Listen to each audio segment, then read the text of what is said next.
Well, a very good afternoon and welcome to a very firm deck here at Marty Bush for the McDonald's FNL preliminary final between Sunbury and Melton.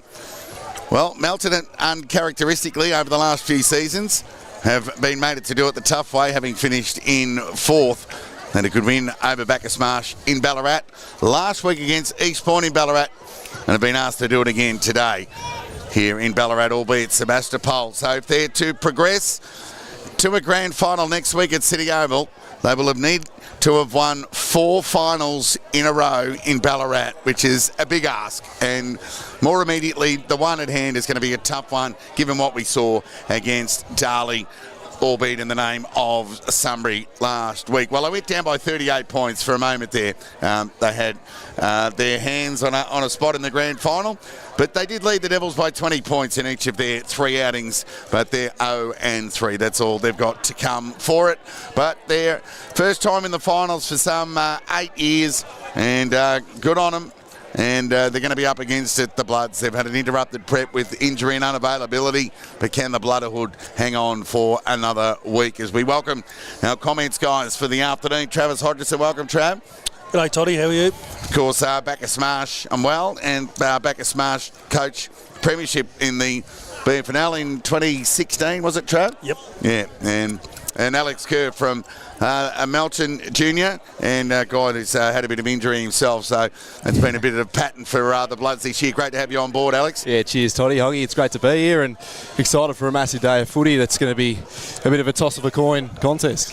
I think the match between Sunbury and Melton in their round 18 hit out at the Clark Oval. I'm not really sure that really amounts for much for Melton, but it could well do a little bit for the confidence of Sunbury heading into this game, given they've lost 8 of the last 10 against the Bloods. So something to take from that if you're a coach, Trav? Yeah, the belief's there. The thing for Sunbury, I guess, is they're so strong at Clark Oval, aren't they? So to do it there and to do it somewhere else, neutral venue or at Melton's a different story. Yeah, they're 0-4 against top 4 opposition, Sunbury, for this year. And Alex, the Bloods, well, they've been a bit like a 6-month patchwork quilt build, really, to use a different term, use a textiles vernacular, but they've been pretty much for a week-to-week proposition, have been unable to name an unchanged side all season. Yeah, that's right, and it's been injury interrupted, that's for sure, but teams have that. It's probably been a good 6 or 7 years where there hasn't been bulk injuries, which has been the beneficiary for the club, being able to win some flags in that time as well. So, yeah, put up against it this season, but here and now, home and away season's over, into the finals, and that's what they like. So, yeah, it's going to be a great game. So unlike last week where there was a 6-goal breeze blowing to the right of a screen, there's no real breeze to speak of, so you can score at both ends, which gives both sides a real chance. We'd hate to see this game decided by a wind advantage, because of course if you're slow out of the blocks, it's pretty much game over, given the closeness of these two sides on paper.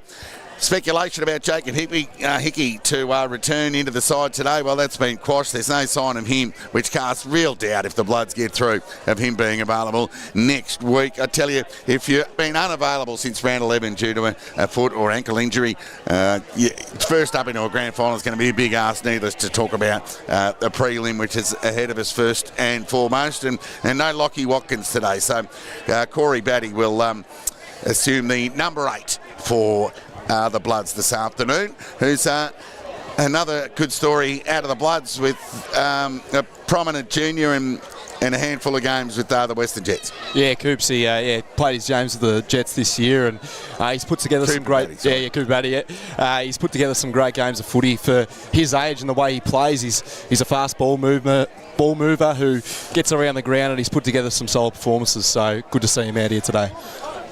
Well, we speculate about the importance of Jake Egan, the midfield. He's an old school inside beast, and footy seems to be moving away from that a little bit, with the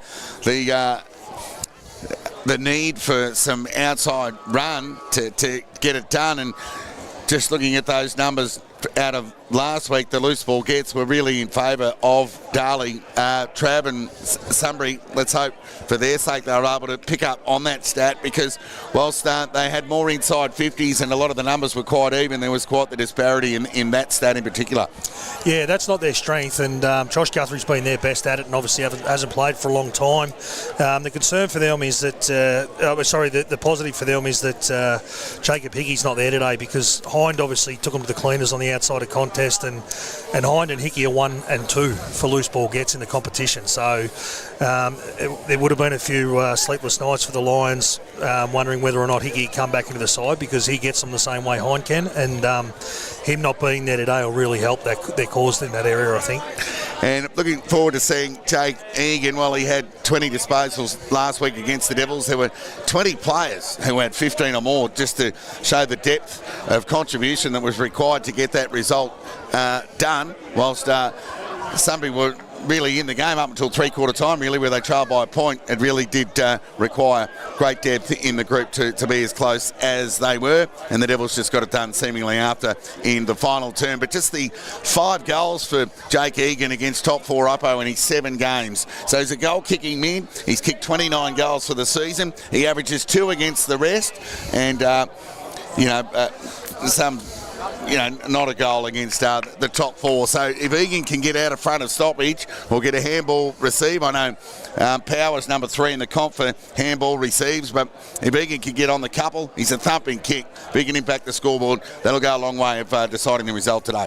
Yeah, it will, and it's easy to forget that he's 21 years of age. I think by the time he's 23, 24, he'll do it against everyone in this competition. But at the moment, at that age, he probably finds it a bit easier against the sides in the bottom half of the ladder to hit the scoreboard. We're not far off a start here, and it'll be the Bloods who kick to the right of screen in this opening term of this McDonald's BFNL preliminary final. Todd Whelan, Travis Hodgson, Alex Kerr with you, Elijah behind the eyes, albeit the camera. We trust you enjoyed the broadcast this afternoon by the BFNL Match Centre. Sebastopol, the winners in the reserves. Well, they had a premature Mad Monday just a couple of weeks ago. They're off to a grand final ahead of, well, inevitably another siren sounds to get played away here. And Polsky conceded the first ruck tap out to Searle. Now Harry Power gets the first possession towards half forward. Cotter went the spoil. Sutton pushed up high, fed the ball by hand to Muir, who went wide of the pocket, was vacant at the time. The bouncing ball saw it over the line for a boundary throw in. So the first forward 50 entry, all important for Sunbury. Lions look like they're up for a fast start again. That's been their strength. Yes, their best quarters against top 4 opposition this year, their first and third terms. Boundary throw in. Searle. Now Jack Walker donning the long sleeve under the short today. Gets a clearing kick beyond the defensive 50. Now Hannett fed it to Newitt, who went searching by hand to Muir. His kick was cut off, or hand pass was cut off there by Suter. And Ryan Carter, when you say right place, right time, but he does it so often, it's no fluke. Borg ended up getting that handball receive in the end. And a nervous start for the speedster. But a touch of the fumbles and the kick let him down and a bounce on the full. So will we get the Borg moments? You think they're super important to the Bloods' fortunes this afternoon, Alex? Yeah, most definitely, and I know you love to call them, so I'm hoping to see a few today. Well, there's Handley. An important touch early for the intercept defender, the apprentice Geordie Cotter. We called them during the week, but he's a bona fide A-grader, but he's turned this over. So Scanlon got it to Land, who went long to a vacant goal square, but it's off to the right and through for a minor score. Finishing not his strength, Brock Lant. It was probably a reasonable opportunity there, but that's one part of his game that probably hurts him at times. Well, he's got some link speed. I thought he might have had more time than he thought. So plenty of that. Speaking of a quality distributor out of the back half for the Bloods, it's Geordie Cotter. He got up beyond half back. Liam Carter the target. Handley was bailed up, forced to release the ball. Now here goes Doyle on his preferred left. He lowered the eyes and found McLean in front of Cotter. And a positive start for the Lions. So no breeze to speak of, but essentially the opening few minutes all played in the Lions half. Started hot again. McLean will get the journey here. There's no worries there. It's whether or not he can kick it straight enough. Put a nice leg on him. So he booted 40 goals in 2024. He's had a bit of a different role this year. with the addition of Daniel Johnston. Let's see how he goes. Kicks on its way. He likes it, McLean. And the Lions are on the board here at Marty Bush. They get the first of the afternoon. On the back of Blood's turnover, they get it down there, a goal. Melton, no score.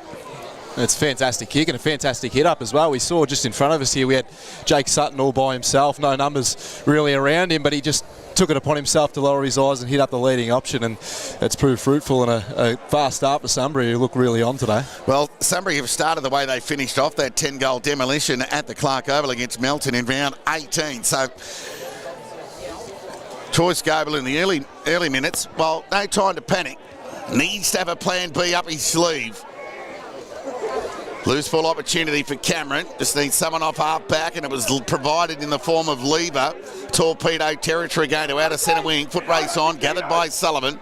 They look to get onto his preferred for the Bloods. Now he got the support run through Phillips. Had to get it on the half volley, and the pressure came through Sutton. And did enough to square away a stoppage on true centre wing outer side. Like last week, Sunbury's tackle pressure looks right up, doesn't it? You know, they're up for the contest. Ball up. Searle has got an important role to play. Both he and Polsky, the two ruckmen, in good form. Heaney fed the ball by hand to Phillips. Territory gain cut off there by Cameron. Quite the accumulator, but surprisingly averages less than 20 disposals a game. Now Scanlon wanted the push and he'll get it. Wow. So Mawson committed a little too early. Cotter took the mark, but the infringement was there. And Pat Scanlon, who you opted to play back in your day as coach, so quite a swing opportunity here, and Scanlon really has presented as another opportune forward for the Lions. Yeah, he's the ultimate team player. He's happy to play a role, and he really does complement Sutton and Johnson and makes them better. You know, he's prepared to sacrifice. He was their leading goal scorer last week, Scanlon, and this will give the Lions the ideal start and have the Bloods on the back foot early. Kicks on its way. He likes it. Straight off the boot. And 2 unanswered to Sunbury. Great start. 2-1-13 the Lions. Melton no score. Some good forward craft there by Scanlon in a contest where you usually see both players maybe holding. He got it right, and he gets a goal on the board. And as we said, a fast start for Sunbury, who very similar to the last time these two teams met. Their contests around their movement around the ball has been first class, and their pressure's been up like it was against Darley last week. So a fast start is what I think we're after. Ball up. It'll be Polsky and Searle again. And Polsky with the tap, went to ground. Davis fed the ball by hand, went to go back to Searle, missed him. Loose ball opportunity is squared away in the name of a stoppage. And Polsky at ground level. Umpire will get the ball back for the restart. Searle will give him that tap. Cameron just fed it cleverly, quickly to Miller. Dribbling ball. Foot race on here. The inform Handley got a terrible bounce, but got an important touch on it, and then another awkward bounce. Opened the door for Sutton. Got the support through power. Fed it to the outside. Cotter provided the resistance. They're not out of trouble yet. Out of bounds. We'll get a throw in 30 metres around from the Sunbury goal. Whether it was intentional or not, it was a good kick by Miller because Melton had 2 behind the ball. Sutton's gone up to stoppage. They've dropped off him. Miller's kicked the ball towards the boundary. It's a pretty smart kick. Boundary throw in. Ground ball. Davis, wrong-footed. Swing and a miss by Heaney. Open the door for power. Kick across the body's a dribbling one. Found touch over the line for a boundary throw-in. Sunbury deep in attack here. That's a great result there for Sunbury. Throw in deep inside 50. The way they've been playing, this is a great chance here. So it'll be Johnson with front spot. Searle won the tap, found Davis, who'll look to get onto his preferred left, had to get around Phillips, and then bombed it out of bounds on the full. So a nervous start from the reigning premiers. The Sutton let Davis know about that miscue.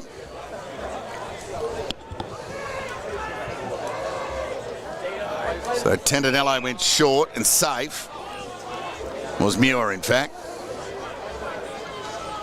And found Doyle, and went to the left boot to the advantage of Egan. Had to go the defensive spoil. Gets a second opportunity here. How did he get that? And how did he get that finish? Super goal from the inside mid of the Lions. Gee, didn't deserve a second crack at that. That was all about hunger. And Egan gets Sunbury's 3rd goal. In the opening minutes of this preliminary final, what a start for the Lions. Oh, yeah, he's a class player. I'd say this between me and my mates. We draw conclusions to him of a Bontempelli type player who can, as you said before, go forward. He glides across the ground and makes it look pretty easy. And he started fast, so that's great signs for Sunbury. And yeah, really worrying signs here for the Bloods, who are really on the back foot. Yeah, not always ball watching the Bloods defence to allow Egan a second crack at that. So we'll get another restart. Pressure's high. Here they go again. Sutton fed the ball by hand to Muir, who got to the outside. Non-pressured kick to the danger zone. McLean, good spoil from Cotter. Ground ball opportunity. So Walker. Gee, the Bloods have only had a dozen or so disposals for the match, and he went wide to Borg. But like we saw last week, Sunbury with the outnumber. With the loose handball to Sutton. Awkward looking kick forward. Scanlon had front spot. Good use of the body by Hanley, but he went to ground. Needs to be clean here, and he was. And he fed it by hand to Batty. He's got some toe, but releases the ball by foot. Kite had it knocked away from him. Sunbury have got numbers again through Muir, who started well. And the stretch from Egan was good as Cotter lost his footing. And Egan will go back and have a shot on goal here from 40 metres out. Wow, what a start. One thing that they need to think, gives thought to the Bloods, is every centre bounce Sutton goes into the contest. Lachlan Phillips drops off him. Now, that's okay if Sutton's not getting the ball and Phillips is getting it behind the play, but Sutton's had 4 or 5 touches already and Phillips has had no impact behind the ball. So whether he needs to start following him into centre bounce, at least until the Bloods get some ascendancy back, because at the moment, Sutton's a +1 up around the ball and causing a little bit of damage. So, Egan, from just inside 50, chance to kick 2 in the opening term. He's never kicked more than 2 against top 4 this year. And this time he's off to the left. So let off for the Bloods. And Troy Scoble would have had a blueprint of what to expect from Sunbury in the opening term. We saw it last week. They were very impressive against the Devils. So Manito brings the ball back into play. Penetrating kick out in the Liam Carter direction. The gather was terrific from Muir. Fed the ball by hand to Stevens. Needs to be quick. Now he's under the pump. Too high, said the umpire. So the late call up for the interleague. Stevens lowers the eyes and found Lance. He needs to distribute effectively. Went in the Egan direction. He's gone forward and presented. Took an overhead mark, so he'll run around into that left boot. Send the ball long. It'll be all about the accuracy. He's just off to the left and he's posing a host of problems in the front half for the Lions. He's on fire, pushing forward, isn't he? 1 goal, 2 for Egan. So Manito will run his measure and come broadcast side. Looking there towards Ryan Carter. Searle won't be paid the mark despite the mini claim. Lachlan Walker, his pressure from Eels was enough to retard the handball. Ground ball opportunity here. And Gallant did the defensive thing to lock away Jack Walker, and we'll get a ball up right in front of the Sunbury coach's box. So Eels, Searle, umpires picked out a free. It's going to go the way of Sunbury. Bit stiff there, Searle. So Eels sends it forward. Attack on the ball was good from Phillips, just to knock it to the advantage of Lachlan Walker, who went back to Phillips. But again, the numbers, the support from the Lions has been encouraging. Matty White to be happy with that. Yeah, of course. You can draw similarities already from that last time these two teams met. Obviously, it's been well documented how well Sunbury played that game, but they've started very similarly. Throw in. Eels, Farrugia into the ruck. Won that tap. Egan at ground level. Couldn't gather cleanly, and it knocked away from him amid the traffic. Whistle imminent, and we'll get a ball up. Gee, you reckon there was a wind blowing to Sunbury's end, Hoggy? It hasn't been past the Melton half-forward line. Not an inside 50 yet for the Bloods. Eels went to the voice of Sutton, missed him, now Handley. Went inboard by hand to Scoble. That was a clever hand pass to Walker. First entry inside 50 for the Bloods to a very dangerous forward half. Right foot kick there from Liam Carter. It's been taken there by Geordie Cotter. Kite, sorry. Boy, they'll be disappointed with that, the Lions. They've obviously, they had an extra number back there too, but Carter just got Shawnee Riley for leg speed, got at the back of him.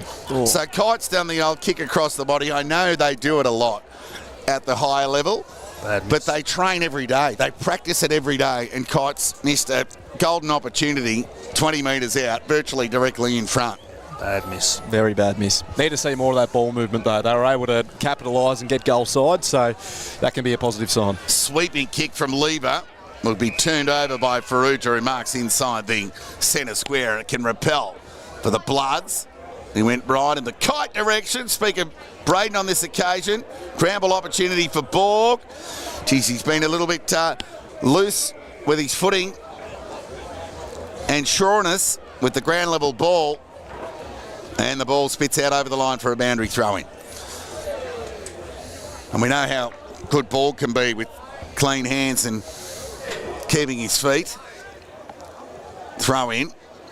Just grabbed out of the ruck by Carter. Quick hands from Walker was turned over. Rampolsky. Quick ball to boot fell fortuitously into the hands of Doyle on half back. So he wastes little time. Goes lateral and the kick was okay. And they combine to Muir, who's arguably had more of it than anyone on the ground at the moment. So he squares the ball. It was a risky kick. Greenshields had a bit of it. Second effort. Took the ball in, but was held up by Lever. Needed to take that on the first grab. We'll get a ball up on centre wing. Attacking side for the Bloods. Ball up. Farrugia trying to grab and throw it to boot. Second effort was okay. Wood.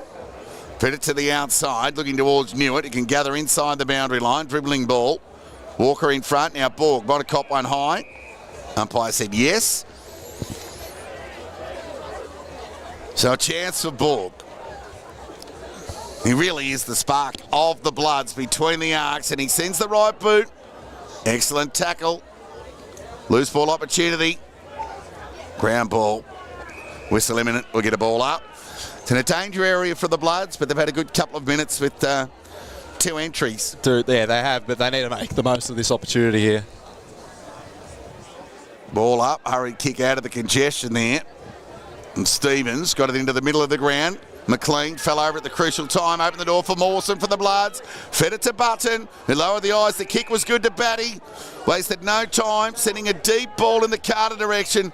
The spoil was good from Tintinello to the safety of the boundary line. And we'll get a throw in some 15 metres away from the Bloods' goal. Look dangerous enough without a goal so far, but I think both forward lines look really dangerous.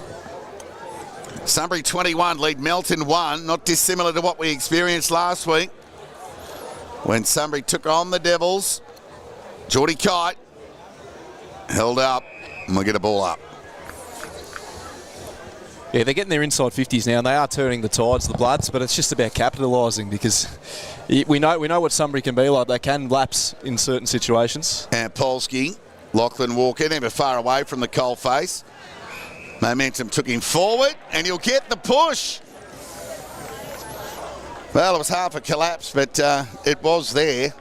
And he just threw the line over. It didn't take him long to get a bite. That bait must have been working, Trav. Yeah, they need to kick this one, don't they? It's, they have, as Alex said, they've gone inside 50 now 4 or 5 times in a row, and they do look dangerous. They've nearly got a couple on the fly, and they've obviously missed an easy set shot.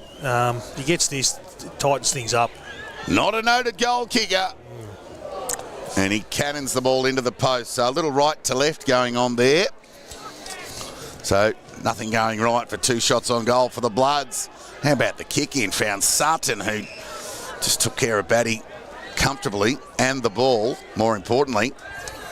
So from half back, he just chips it through traffic and found Stevens to Doyle. Now he can feed this by hand, and he does, to Power, to Miller. So the couple of the speedsters combined, back to Power on the non-preferred.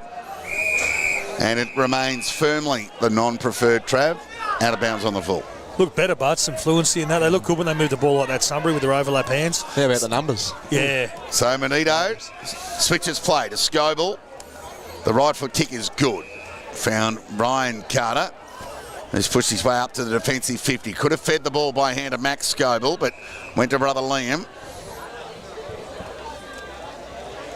So Liam did find Geordie Kite there early, and Kite missed his shot on goal to an out number.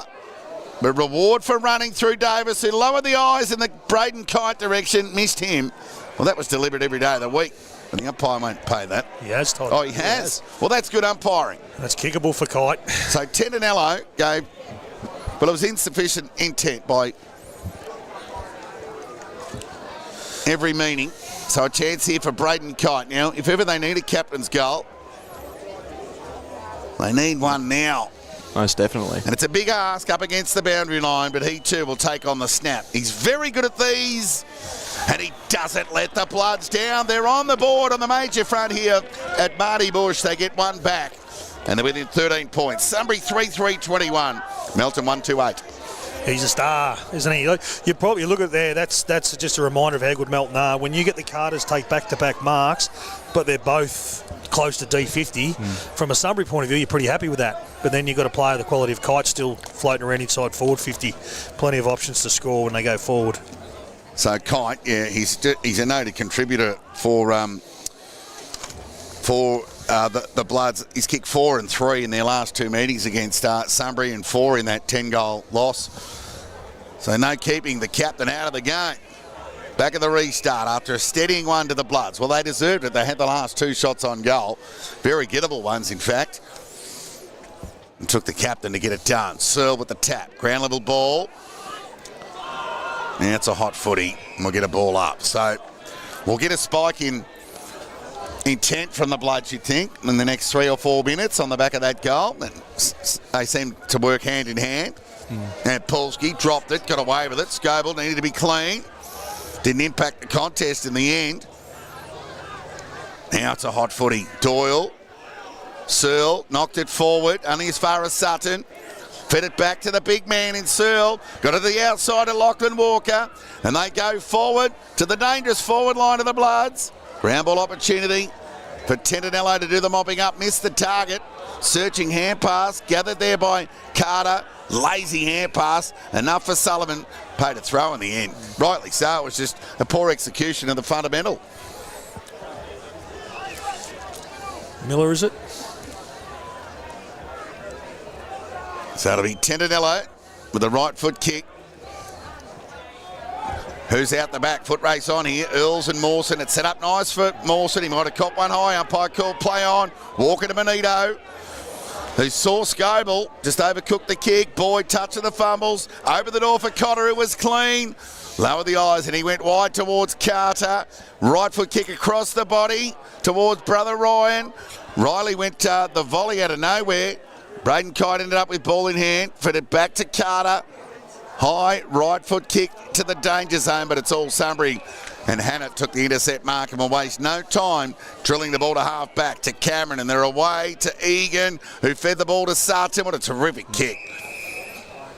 Effortless. He actually kicked it to where he wanted Sutton to go, Trav. Yeah, it was a elite kick by Jake. So Sutton with the right boot towards the attacking 50 to a one-on-one, and Hanley with courage went back and turned it into a 2-on-1 and took the grab and wasted no time in the execution. It was as good as the grab. They switched play to Button, bereft of option with the long forward option, so he had to go by hand to Walker. Dangerous kick, but it was good enough. Found Lachlan Walker in the middle of the ground. Got the overlap run to Suter here. Wasted no time. Going in the Carter direction, he set himself. He got a bit of it. Big fella kept his feet. He gets a second opportunity here in Ryan. But again, Sunbury through numbers, but a loose hand pass will deny Boyd. Found the safety of the boundary line in the end. We'll get a boundary throw in 65 metres around from the Melton goal. Weren't able to rebound, but that's well defended there by Sunbury. One-on-one against Ryan Carter. It's very tough. Probably wasn't the greatest kick that he was after, but still have to do the job. Boundary throw in, tap one by Searle. Muir and Eels with the pressure on Scoble. We'll get a ball up. Searle with the tap. Loose ball opportunity for Cameron. We fed it by hand to Tendanello. His right foot kick to outer centre wing. One bounce over the line. We get a boundary throw in, true centre wing outer side. So the game settled down a bit, Trav. Yeah, it feels like an even game of footy now, doesn't it? After Sunbury jumped the Bloods early, put 3 on the board, it's the Bloods have probably had 8 of the last 10 inside 50s, it feels like. It's a pretty even game of footy now. Sunbury 21 lead Melton 8. Throw in, centre wing outer side. Searle at the front spot. Loose ball. Who wants it? Well, Eels couldn't gather. Searle could and gave it to the big fella Searle from a standing start. Kick across the body. Who's at ground level? Waiting there was Muir. It knocked away cleverly there by Carter. Now Sullivan can take a bounce and run into an open goal. Set sail for the judge, but he's off to the left and another let off for the Lions. Did the bounce put him under pressure? Did he need to bounce? He probably didn't know. Just needed to balance rather than bounce. Yep. Finals footy, eh? So Hannett with the trusty boot towards Egan. Oh, who's over the back? It's all Sunbury here. Look out, Lant got it over the top to Boyd, who's a good finisher. He sets it towards a vacant goal square. And getting back and providing the support was Phillips to knock it through for a rush behind. So, yeah, that kick just had, well, not enough on it and too much on it. Yeah, and Jack Hannett's kick in from full back. Just that extra penetration that Hannett's got tends to get the ball out the back. Manito, one of those two for the Bloods. Right foot kick through the hands of Hanley. Just took his eyes off it at the last minute. So Wood will concede by hand to Tendanello. He'll bomb it towards Boyd and Egan at the back. Scoble provided the aerial for the Bloods. Look at a boundary throw in, 65 metres around from the Sunbury goal. Got to love how Sunbury is shaping the ball around the contest. They were doing that really well last time the teams met. And yeah, they just do it so effortlessly and they get it forward, so it's great to watch. Throw in. Searle pushed under the ball by Eels again. It was 2 in a row. Now Egan got the loose ball, fed it to the outside to Doyle, who loves a goal, but on this occasion will have to settle for 0. Out of bounds on the full. He did that a bit last week against Darley. He's usually such a great finisher. I think he had a couple of out the fulls last week and a couple of misses, but it's usually pretty good from there, Nathan. Seen a couple of shanks today. Well, he's had more time. It's like too much time. Yep. So Heaney with the long left boot beyond the defensive 50. Not out of trouble yet, though, the Bloods, as the Lions have numbers. But Davis sees it over the line. We're going to throw in 60 metres away from the Sunbury goal, who lead by 13 points here. Both sides haven't made the most of their opportunities. I guess Sunbury with the nose in front in that regard, given the advantage on the scoreboard, 13 points. Searle off his head in the end. No pun intended. Walker at ground level. Sent it towards half back. Borg and Cameron. Over the line. Throw in on half forward out of side for Sunbury. North Ballarat, the winners in the under-19s. Played earlier. Sebastopol downing East Point in the reserves. What say here? Ground ball. Umpires picked out a free kick. It's going to go the way of Melton. And it's going to go to Brodie Sullivan. Most of the game played on the outer side of the ground this afternoon. They could all do us a favour and find its way over here, but that's a selfish call as Manito found Farrugia. To true centre wing out of side, the interleague captain wheeled onto the right boot and went forward. It's a nice grab taken by Searle, who's been in form, but a juggled attempt at the mark has seen it deemed out of bounds by the umpire. And we're going to throw in 60 metres away from the Melton goal. So Farrugia to contest the ruck. Now Eels with the nudge again. Chance for Davis. Hurried kick to a danger area. Ryan Carter fed the ball back inboard, looking towards Braden Kite. Missed him. Tendanello did the mopping up, but he was swarmed in the end. Melton will get a ball up 40 metres away from their goal. Although Searle wasn't paid the mark, when he pushed forward to the ball like that, he let the two Carters go deep inside 50. Earls won the tap. Geordie Kite swarmed by Lions. Lucky for him, just the human variety. That's the importance of that as well. That's how they get those opportunities, the two Carter boys. Sunbury not out of trouble yet, but Power will feed the ball to Egan. By hand, and Egan's kick. Well, it was a push from Johnson.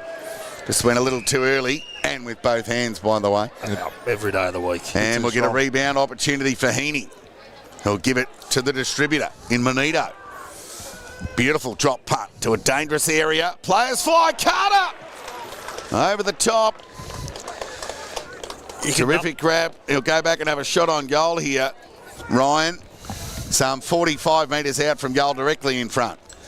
Yeah, it's trademark that. Probably haven't seen a lot of that from him this season, the big pack marks that he's been so prone to taking over the past 5 seasons that we've seen of him at the Bloods. And a big chance here for him to get his first goal of the day. Well, he's got a beautiful approach on goal. I trust his execution and he doesn't let the Bloods or us down, and he threads it through the middle.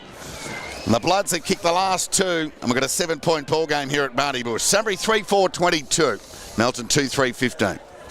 As Alex said, that's classic. Probably the biggest thing when they got hold of Sunbury big time in round 8 at Melton, they took 21 marks inside 50, the Bloods, and Sunbury, as Alex said earlier, they've defended the aerial stuff well today to this point. That's only their second mark inside 50, and if they start marking the ball inside 50 like that, like they have previously, the game will tip their way heavily, I think. Back at the restart. Bloods with the last two. Stick with us by the FNL match centre. Egan tackled, taken to the ground. Slung, said the umpire, just as Davis was waltzing away, and Jack Walker just by hand, just indicating his disappointment. So Egan sends it forward. Off the ankles of Johnson. Lant, he's held up, and we'll get a ball up. Got to be careful with the hand gestures nowadays as well to not give it away, away a 50. But yeah, he definitely was voicing his frustration through his actions. Well, I don't think there'd be a 50 given away for pointing at the scoreboard here, because you're flat out seeing it here at Marty Bush. Ground level. Walker with the pressure. Made sure no interpretation of a sling executed there by Walker. So Searle and Ampolsky, who featured more often than not in the best in the back half of the season for their respective clubs, go at it again. Handley, clean, very good. Fed the ball by hand to Walker. Territory gain, just out of the reach of Lever. He seems to have recovered from, well, he looked lame last week in the second half, didn't he, Trav? Yeah, I'm not sure if Lever's picking up Ferrugia or Ferrugia's picking up Lever. We know how good Lever can be at intercepting the ball, and it looks to me like Ferrugia's sort of happy to make sure he has to earn everything he gets in the air. Boundary throw in. True centre wing broadcast side. Tap one by Searle. Stevens leading into the race for the ball. Just needs to sit for the youngster. Cop one high. He was going to ground anyway, so they were a bit stiff there, Melton. Agree. He lowered his height. Yeah. He dropped at the knees. So Stevens will look to square the ball to an outnumber Manito with courage. While it looked uncontested, it was every bit courageous, and he wastes no time to the outer side. Geordie Kite got an important touch on it. Got the second gather. Now gave it to Borg, who had a shot on goal. And there's his moment. Yep, there you go. The Borg moment, as we've been harping on about this season. It usually comes around in times when the Bloods need it, and he gets them within a point. And you look at the start of this quarter with the way that Sunbury got out of the blocks, it looked like big worrying signs. And the way that the Bloods have played this catch-up in the second half of this quarter is a real credit, and they're just going to be able to keep it on, not allow this to happen in the quarters to come. Borg's like an alarm clock for the Bloods as opposed to a barometer. He just gets it done timely. Ball up. Neither ruckman could impose. Egan and Polsky. Sutton was clever with the gather and a little forward feed. Searching for Cameron. Follow-up work was good there from Searle. Davis, clean, fed it. Swing and a miss by foot there from Phillips. Opened the door for Sutton, who stole it, lowered the eyes and found Doyle. So the quick response, albeit on the back of 3 goals in a row to the Bloods. Sutton's a headache. He, again, opposed to Phillips, he just waltzes into centre bounce and gets the ball. So this shot from Doyle will come after the siren, and he'll be told by the umpire. There'll be no running around, as we know so many left-footers can do. What do you think, boys? He's a chance. I think he's missed his last 3 or 4, Trav. Yes. So this will be a big ask. With a big crowd tuning in, Sunbury lead by a point with a kick to come, and he goes the old barrel. Gee, got plenty of it, Doyle. What a lifter. It's a ripper. And Sunbury get an all-important one post the siren, and a 7-point lead at quarter time. 4-4-28 Sunbury. Melton 3-3-21. And a high-scoring game, Alex, that you were alluding to, given the firm deck here and the calm conditions here at Marty Bush. Right on track, and we've got a cracker on our hands. Yeah, most definitely. As you know, finals can sometimes be a bit low scoring, and especially early on in the game, you might see some nervous moments, which we did, but both teams were able to hit the scoreboard. And a goal like that on the quarter time siren, the momentum that can help take into the rest of the game could be huge for Sunbury here. So, big moment late in the quarter, and we'll see how the rest of the game pans out. Before we get the goal scorers off you, Alex, plenty to take out of the quarter for both sides. Both could walk into their respective huddles with a degree of confidence, Trav. Yeah, I think so. It's a good game of footy, and as we sort of predicted pre-game, I think both forward lines are better than their opposing back line. So you know, with the conditions on top of that, you're going to see plenty to score. Sunbury obviously brought that pressure early that they brought last week. I think as things settle down, Melton obviously worked back into the game, but I still think the key. You know, Sunbury's marked the ball inside 50 that quarter 3 times to Melton's 2, and I still think that's where, even more so now, that's where the game could potentially be decided. If they can stop Melton from taking marks inside their forward 50, then I think they can win Sunbury. But if Melton start to get hold of them inside forward 50, then, they'll be pretty hard to beat. Alex, you got the goal scorers. Yeah, we do. We got Braden Kite, Ryan Carter and Cole Borg, all with 1 for Melton, and then McLean, Scanlon, Egan and Doyle, all with 1 for Sunbury. Guys, time to fill up your beverages. We've got a game on here. Lock yourselves in for this FNL preliminary final between Sunbury and Melton. At quarter time here, it's the Lions 4-4-28 who lead the reigning premiers, the Bloods 3-3-21. A break and back with the second quarter action in 5 minutes' time.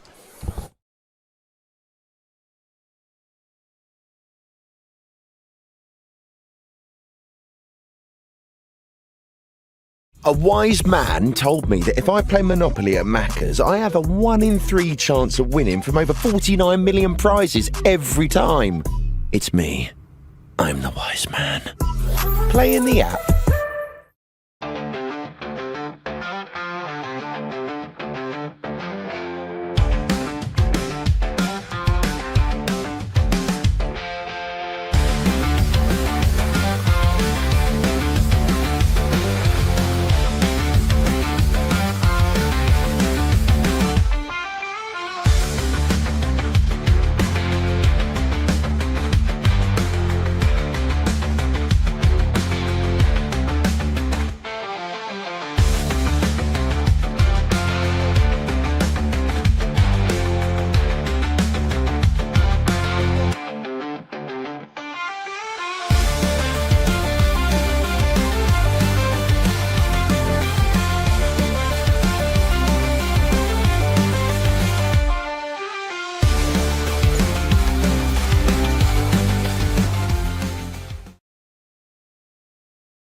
Welcome back to Marty Bush ahead of the second quarter action here. Most entertaining preliminary final to date. Sunbury booted the first 3 goals of the game off to a lightning start. And the Bloods responded with 3 of their own before a mounting torpedo post the quarter time siren from Nathan Doyle to give Sunbury an important 7-point lead. As the siren sounds, the underwhelming siren here at Marty Bush to get play underway. And Polsky went early, opened the door for Searle, who dropped it, lucky to get away with it in the end. And we'll get a restart. Hanley's followed Sutton straight into that centre bounce, so they've made a change, and you can see now he's followed him up to stoppage. So they've given up their +1, but they're going to try and nullify Sutton's influence. Ball up, tap one by Searle. Walker spent it before he had it. The gather was clean there from Braden Kite. Looking for an option. Decided to go by foot in the end towards Greenshields. He's on lever at the moment. Fierce contest is justly rewarded by the umpire in the form of a stoppage, and we'll get a ball up on half forward for the Bloods, broadcast side. Egan just does it comfortably, composed, and fed it to Power, who's in the top 5 for handball receives in the comp. He went to outer centre wing. Bit of a 2-on-2 battle here. Doyle fed it to Muir and went back by hand to Hannett. Released the ball by hand back to Muir, who found Scanlon. Pressure was good from Lachlan Walker. Follow-up work good. Got it to Borg, who kicked the last goal for the Bloods. Fed the ball by hand to Button, high up and under kick. Liam Carter kept his feet. Well, that's an old-fashioned, well, a new-fashioned trip, really, by taking the leg, albeit inadvertently, Trav. Yeah, he got him at ground level too. He had him cold until Lever come over and helped us the third in. Sunbury lead by 7 points. Opening minutes, second term. Tap one by Searle to his own advantage, and then he dropped it again. So concessions made by the umpire on 2 occasions for the big ruckman. Searle's doing a good job of engaging Ampolsky. We saw Ampolsky run around free last week. Searle's using his body to make it hard. Ball up. And Ampolsky sees it over the line. We'll get a throw in.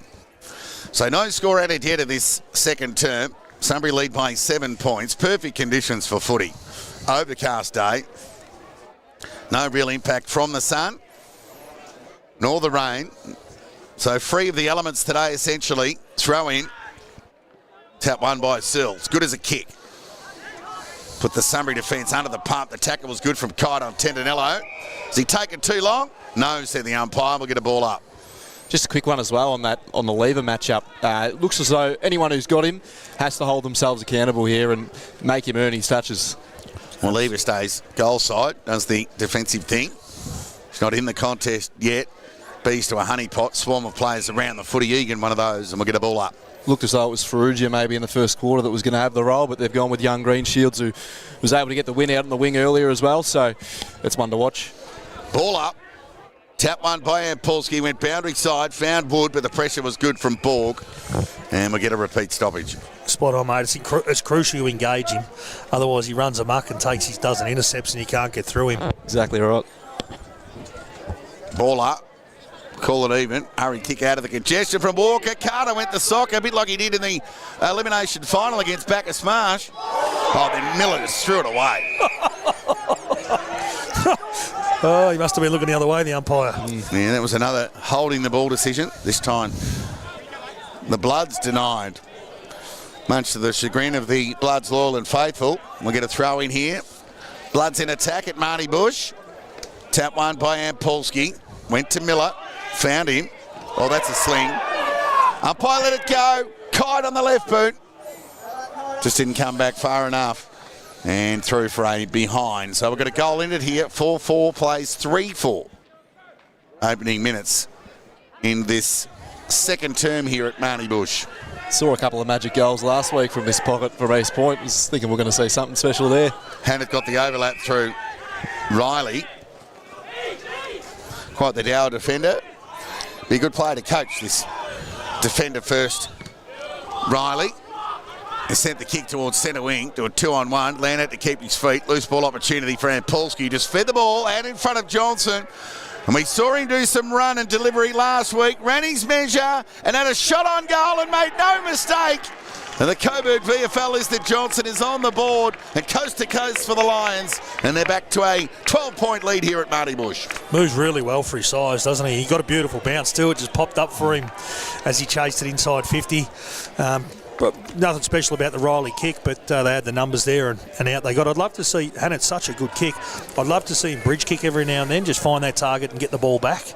Well, he can get predictable, that long ball, can't it? Yeah. So he lowered the eyes there and broke up play with that short kick. Yep. So Riley and Ampulski combining was a clever kick from the ruckman to the advantage of Johnson, who did the finishing.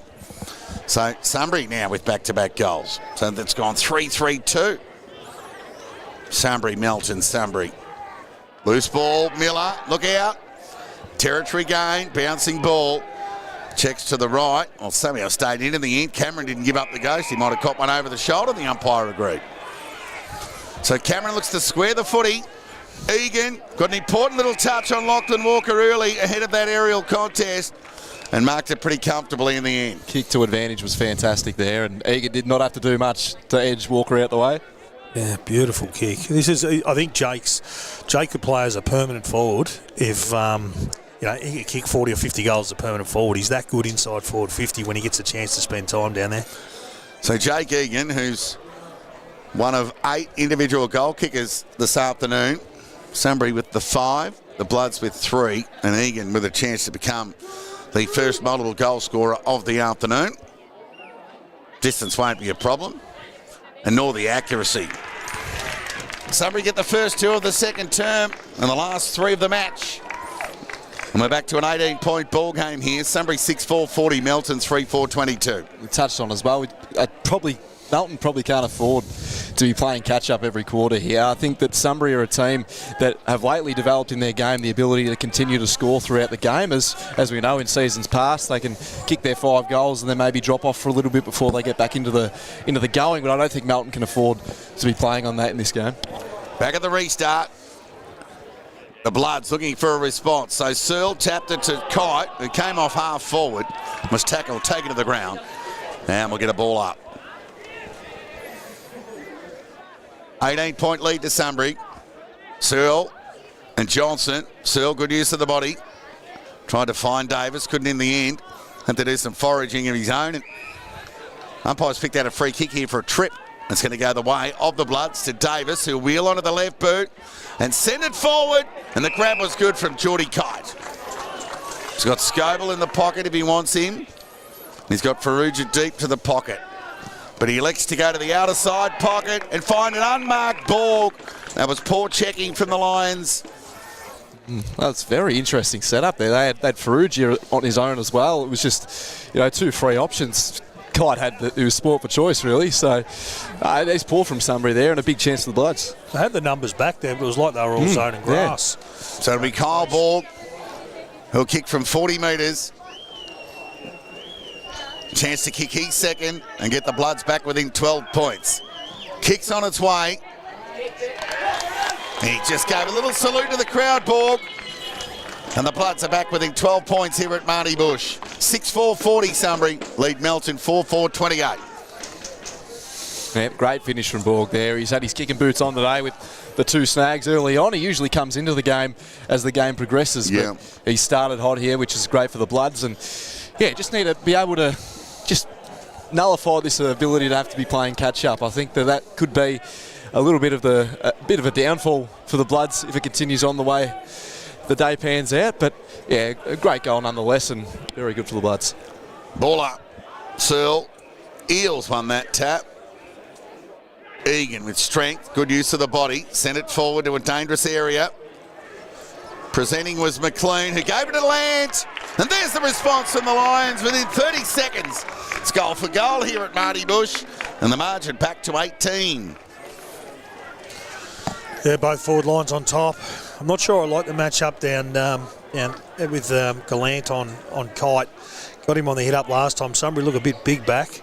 They might be about to change that now, I think, because they do look a bit tall. But the quick response is a fair statement, isn't it? Yeah, and Egan for mine, he's the one through the midfield that's just getting the separation, with just little body nuances. They are about to change that too. They're going to bring Nathan Wood on, take one of their tools off Sunbury.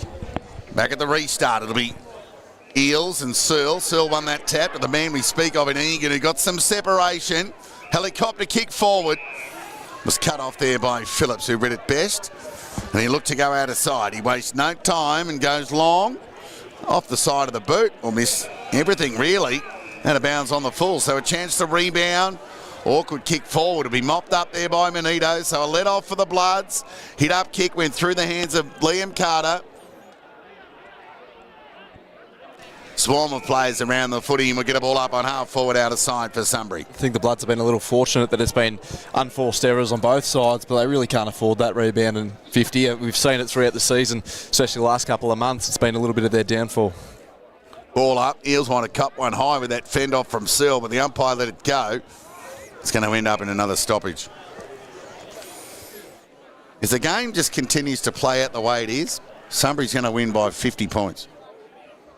Melton need to find something, find a way to gas the Lions. So here goes Sutton from outside 50 with a pot shot of the goals from range. Got a terrible bounce. Favoured Button in the end. He didn't have to break stride with his exit, but the kick let him down. Open the door for Stevens. Couldn't quite get the journey. Cotter on the last line. Can do the mopping up. Met solidly as he kicked, but he just didn't have any support in front. That's why he was intent to hang on to the footy. So Miller now will send Sunbury back into attack. Cotter hurt, still on the ground. Handley, squaring kick, had to be good and found Suter. Surprised they let him play. Follow on there with a man down in the pocket. He looks hurt, doesn't he? Yeah, he's not in a good way, Cotter. How stiff the Sutton bounce. So the umpire has called a halt to play, so there'll be a check on Cotter. Sunbury 7-4-46, lead Melton 4-4-28. Egan and Borg for Sunbury and Melton, their respective sides. The only multiple goal scorers for the afternoon with 2 apiece. Coming to the bench, Cotter. Yeah, he was met pretty solidly there.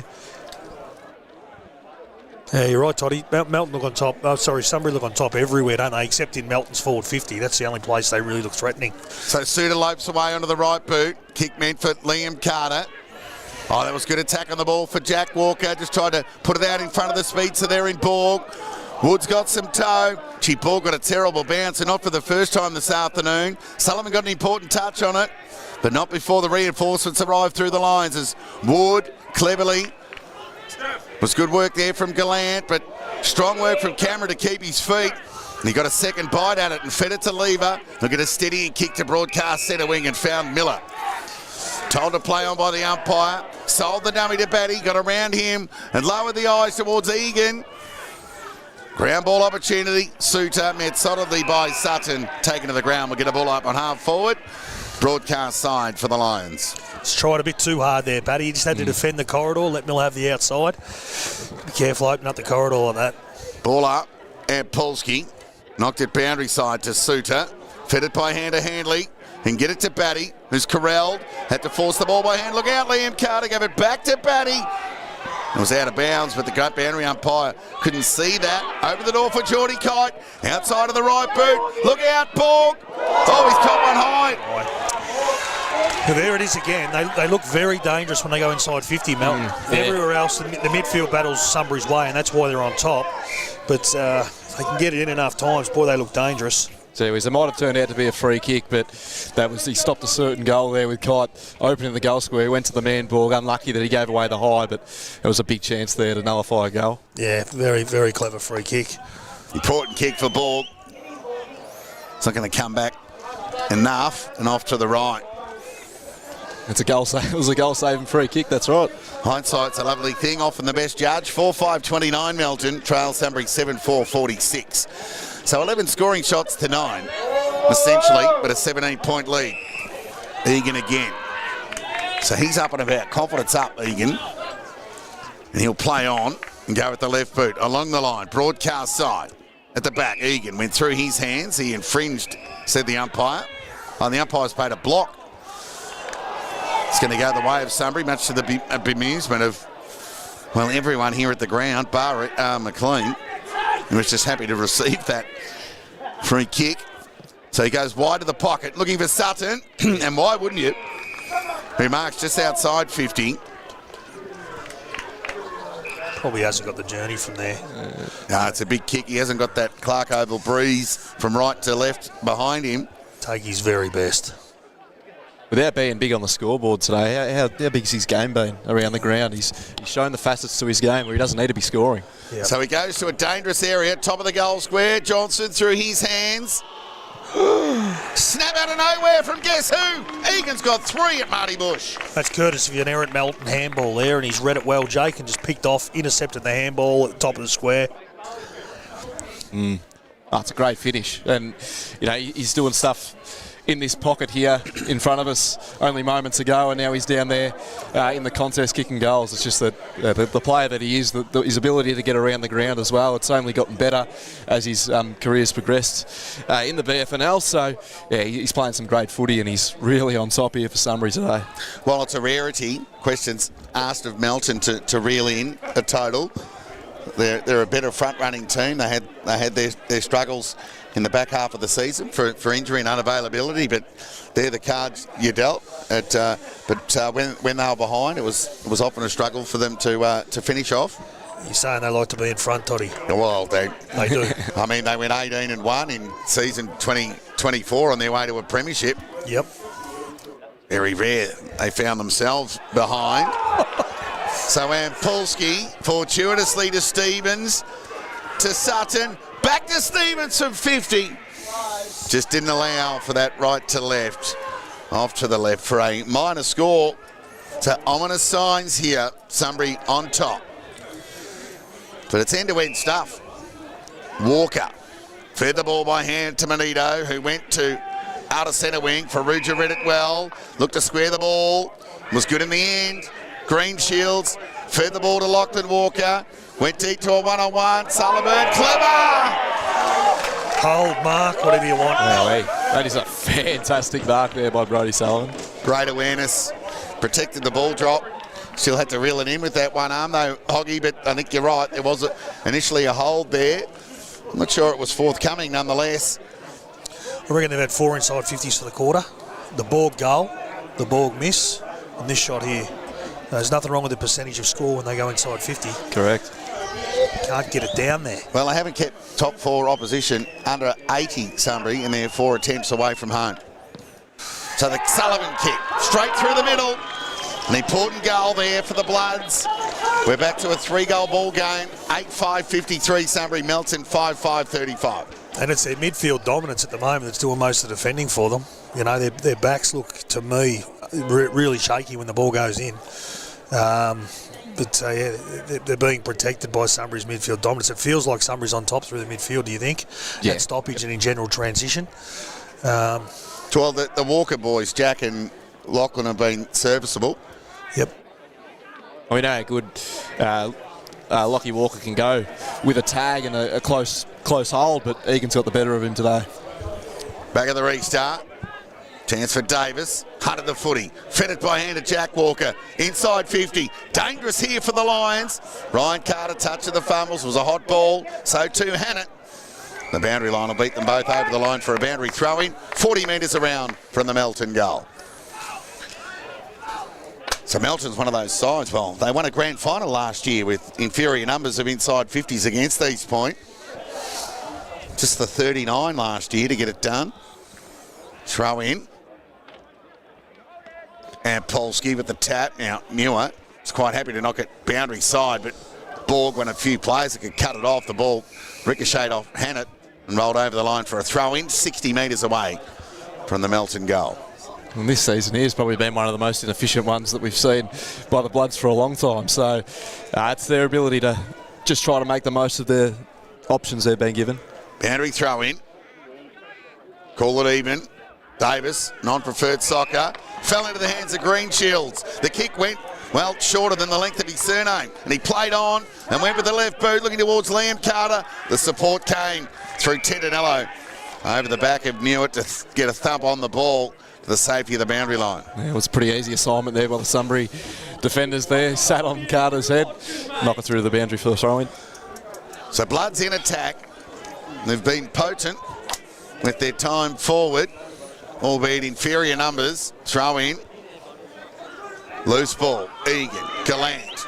Took on Green Shields. Had to release the ball to Lever. They got plenty of it. It's got to be a free kick. Deliberate here.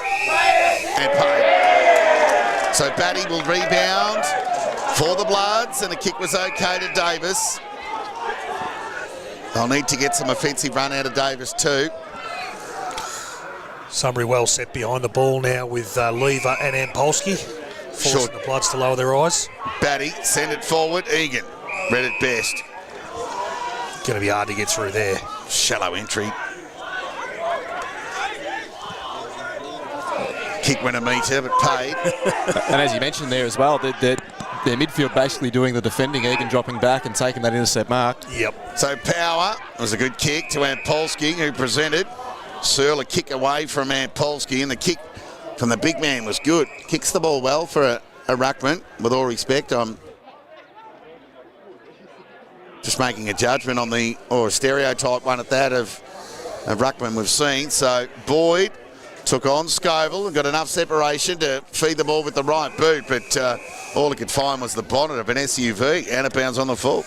Not his best piece of work there, Murph. Once he got himself under pressure, he didn't have the leg speed to get out of it. Beautiful kick, but needs some time. Geordie Cotter back on the ground and went back with a 45 to Mawson. He continues the pattern to the top of the goal square to Heaney, who overcooked the kick. Opened the door for Cameron. We couldn't gather cleanly at ground level. Ricocheted off the boot over the line for a boundary throw-in. Now 60 metres away from the Sunbury goal, broadcast side of the ground. It's been similar to the first quarter, the way that the Bloods have been able to work their way back into the second half of the quarter. Tap one by Searle to Jack Walker. Sent it forward towards Liam Carter. Had a crack at it with one arm. It was a good tackle. Held to him, said the umpire. So Geordie Kite applying the tackle on Newitt. Squared away. Ball up. Tap one by Searle. Batty couldn't gather cleanly. Got a tough bounce. She had a free run at it too there. Batty just unmarked at that stoppage. Tap one by Eels. Follow-up work was good. Solid for the big man. Now a chance for Doyle. Outside of the left boot. Got plenty of it. Got it to a dangerous area. Johnson couldn't hang on. Ground ball. Follow-up work was good on Cotter. And we'll get a ball up.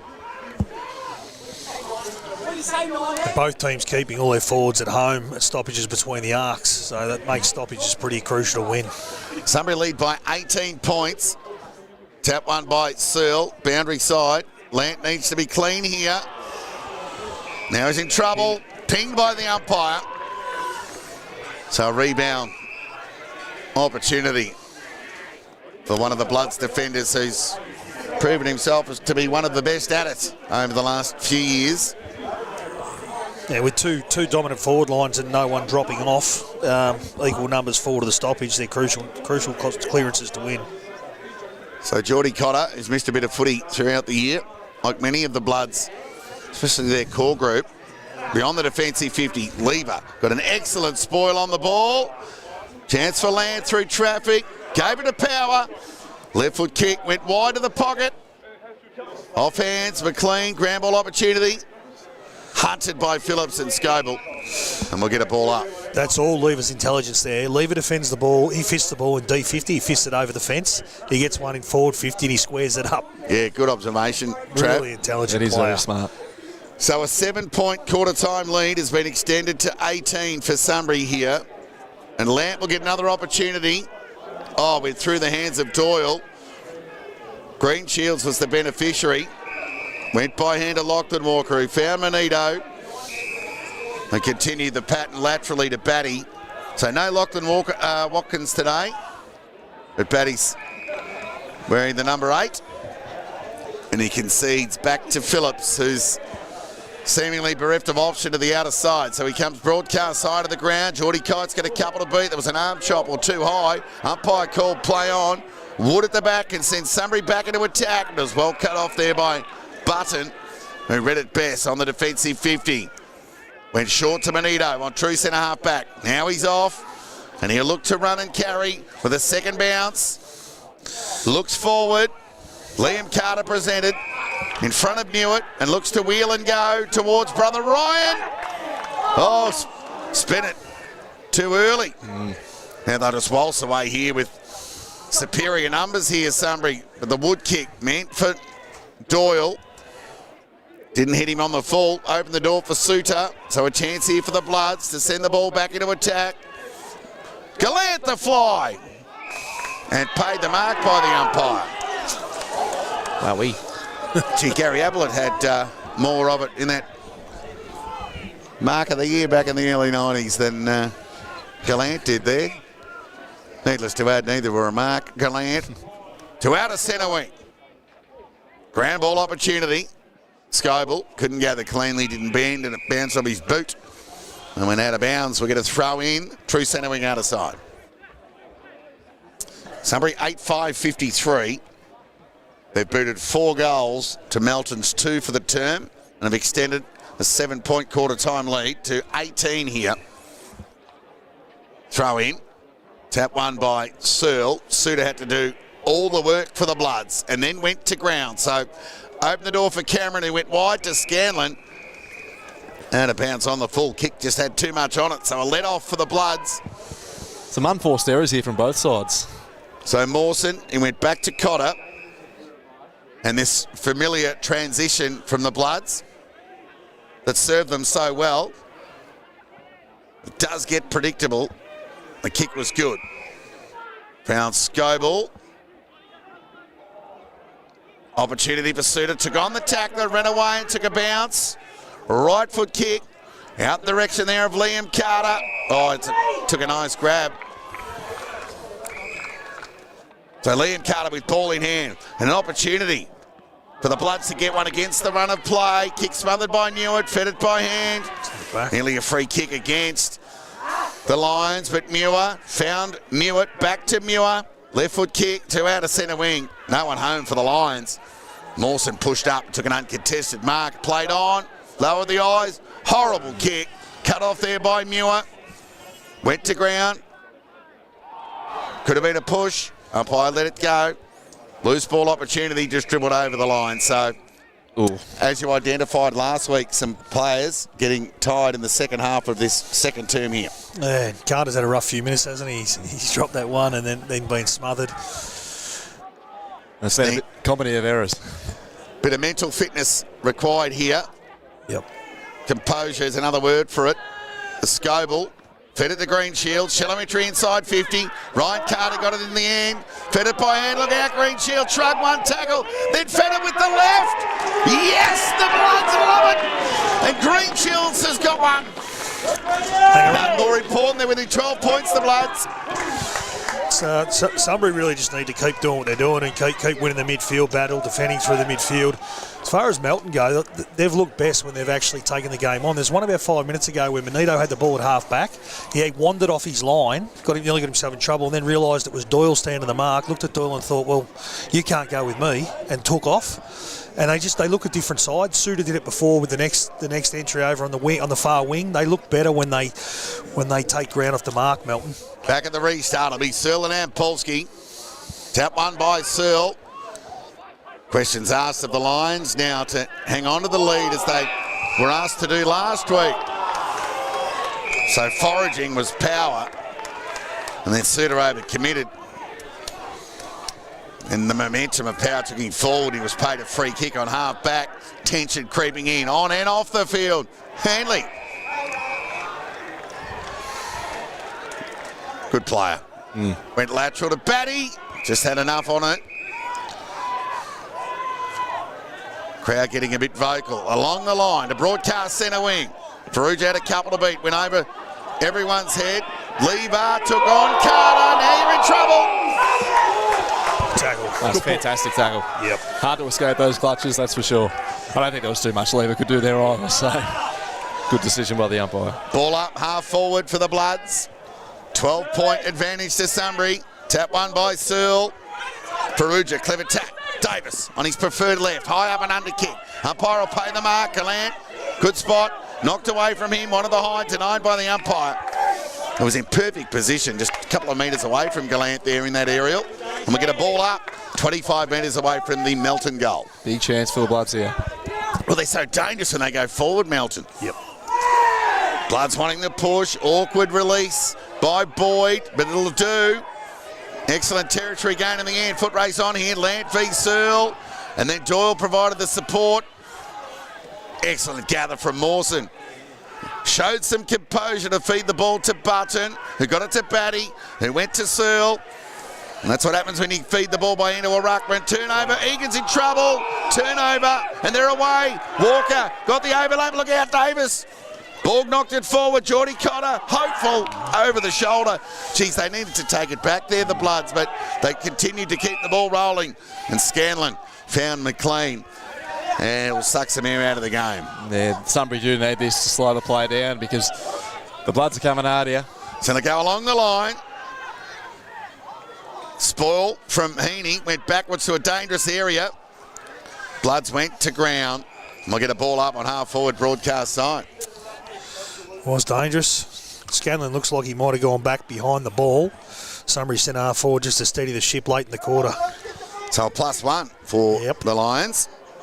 Tap one by Pulski. Suter, slung as he kicked, got plenty of it. Faruja was the beneficiary. And Mawson's his opposing number behind the ball at the other end for the Bloods. So Faruja to an outnumber. Carter, Tendinello, umpire made the right call. Gallant got the ground ball, fed it to Riley, to Newitt, to Boyd. It was pushed over the boundary line with the ball in the end. The boundary umpire can throw Boyd and the ball back in. Yep. He's just needed to grab him, I think, there. Throw in, Searle and Pulski. Been an entertaining duel, and Pulski won the tap. Cameron knocked it forward. And we'll get a ball up. Well, he had no space there, Boyd. So his spatial awareness kind of let him down there because he must have known there was some heat coming. Yeah, and he's not quick, so he's not going to find any separation. Well, the siren sounds for half-time here in the BFNL preliminary final here at Marty Bush. So Sunbury led at quarter time by 7 points and have been able to extend to a handy 12-point lead. I guess any lead against the Bloods or any lead against anybody in the prelim final, you'll take that at the half. Sunbury 8-5-53. Sunbury 6-5-41. Sunbury booted 4 goals to 3 in that term. Nearly a copycat version of the opening quarter. Alex, you got the goals before a word from you, Trap. Yeah, for Melton, we've got Braden Kite, Ryan Carter, Brodie Sullivan and Oscar Greenshields with the 1 and Cole Borg with 2. Then for Sunbury, we've got McLean, Scanlon, Doyle, Johnston and Lant with 1 and Egan with the 3 out of the midfield. Yeah, I think it's going to be the team that's braver with the ball in the second half. Like I said, I think Sunbury, that LDL from power where he went from centre half back to centre half forward, that's always going to come back. I think Sunbury look better when they lower their eyes. And I think Melton, obviously they understand that they're dangerous inside forward 50. They need to get the ball there. I think if they can take ground off the mark, a couple of overlap handballs, I think if Melton can take that 15 or 20 metres of carry before they kick the ball and get those deep entries, then I think they're a massive chance to win. We've got a great game on our hands, haven't we? Yes, of course, the Bloods are 5-0 in finals under Troy Scoble, and they've won 8 of their last 10 against Sunbury, but can't forget that last meeting between the two sides. While it's irrelevant for the here and now, Sunbury can take some confidence out of that 10-goal win in round 18. But at the Clark Oval, Sunbury need to still get it done away from home. They're 0-4 against top 4 Oppo, and they still need to get a couple more wins against the Bloods to arrest some of that momentum, that win-loss ledger. And here, no better stage than a preliminary final here on a neutral venue at Marty Bush to put a line through some of those stats. Trap? Who do you think's been the best player on the ground or the best players? I think it's been sensational for Sunbury, hasn't he?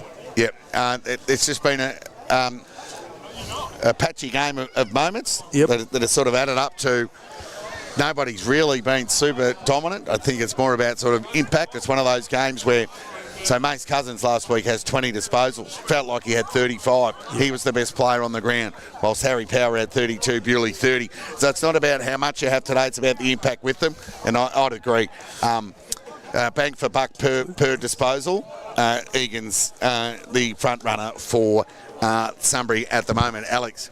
Hit the scoreboard. Yeah, that's right. He's really made himself well known to this game, and he took it on early. And I feel like he's had the hold of Lockie Walker. I mentioned before, he's been really good in past seasons, been able to go to one of the best mids. And, he's done some really good jobs over the past couple of seasons, but he really hasn't got a hold of Egan today, and I think he's proven the force. And you look at the Bloods, it has been patchy for the Bloods also, and they're just playing catch-up. Like I did mention earlier, it's happened the same way in the second quarter, and they're down by a bigger margin than they were in the first. So they just can't afford to let that keep seeping into the game, and if they do so, it's not going to be pretty. Just feels like the Bloods are hanging in with inferior numbers inside their 50, while it seemed to level up a little bit more later in that second term. They've had seemingly greater efficiency going forward with less numbers, so that'll always keep them in the game when you've got the Carters and the Kites forward trap. Yeah, like Alex said, if they could start a quarter well, potentially get a dozen inside 50s for the quarter, they could break the game open. But at the moment, Sunbury not really showing any signs of stopping around between the arcs, and it's a clearance. I think, because Ampolsky was great last week, and I think the big fella Searle's done pretty well. Yeah, they've both been good. Yeah, they've both been really competitive in the ruck. Probably a bit of a break even at the moment, and Sutton's had an interesting game. He spent most of his game up around stoppage. It worked really well for him, I thought, in the first quarter when he went up to stoppage and was left alone and got a lot of footy. Then when they changed from Phillips to Hanley, and Hanley followed him up the ground, and they were paired up at stoppage, I don't think Sutton had the same influence. So do you now, as Sunbury's coaching staff obviously got it right early, and they cashed him big time. Now that Hanley's gone with him and he's got an opponent, do you go, well, if he's going to have an opponent, we'd rather him have 130 metres from our goal where he's so dangerous and hits a scoreboard. Yeah, where he kicked 6 at their last meet. Yeah, so that's maybe he goes deep forward again because he did his damage early, but probably didn't have the impact in that quarter with Hanley on him. So and maybe have Scanlon playing that sort of high forward role that, well, we assumed that he was going to play anyway, but in more in isolation, as opposed to Sutton, send Sutton forward. Yeah, that's more the norm, isn't it? Yeah. But I think they had a good win with it early. Sunbury, Sutton got a lot of ball. Yeah, but that's dried up now that they've rolled Hanley up to him. Well, we've got a most entertaining half-time score here at Marty Bush. It's Sunbury 8-5-53 who lead Melton 6-5-41. First goal of the third term, all important. It'll get the Bloods within 6 or Sunbury out to an 18-point lead. Fill up your beverages. Second half action coming up to you here live from Marty Bush via the FNL Match Centre in around 10 minutes' time.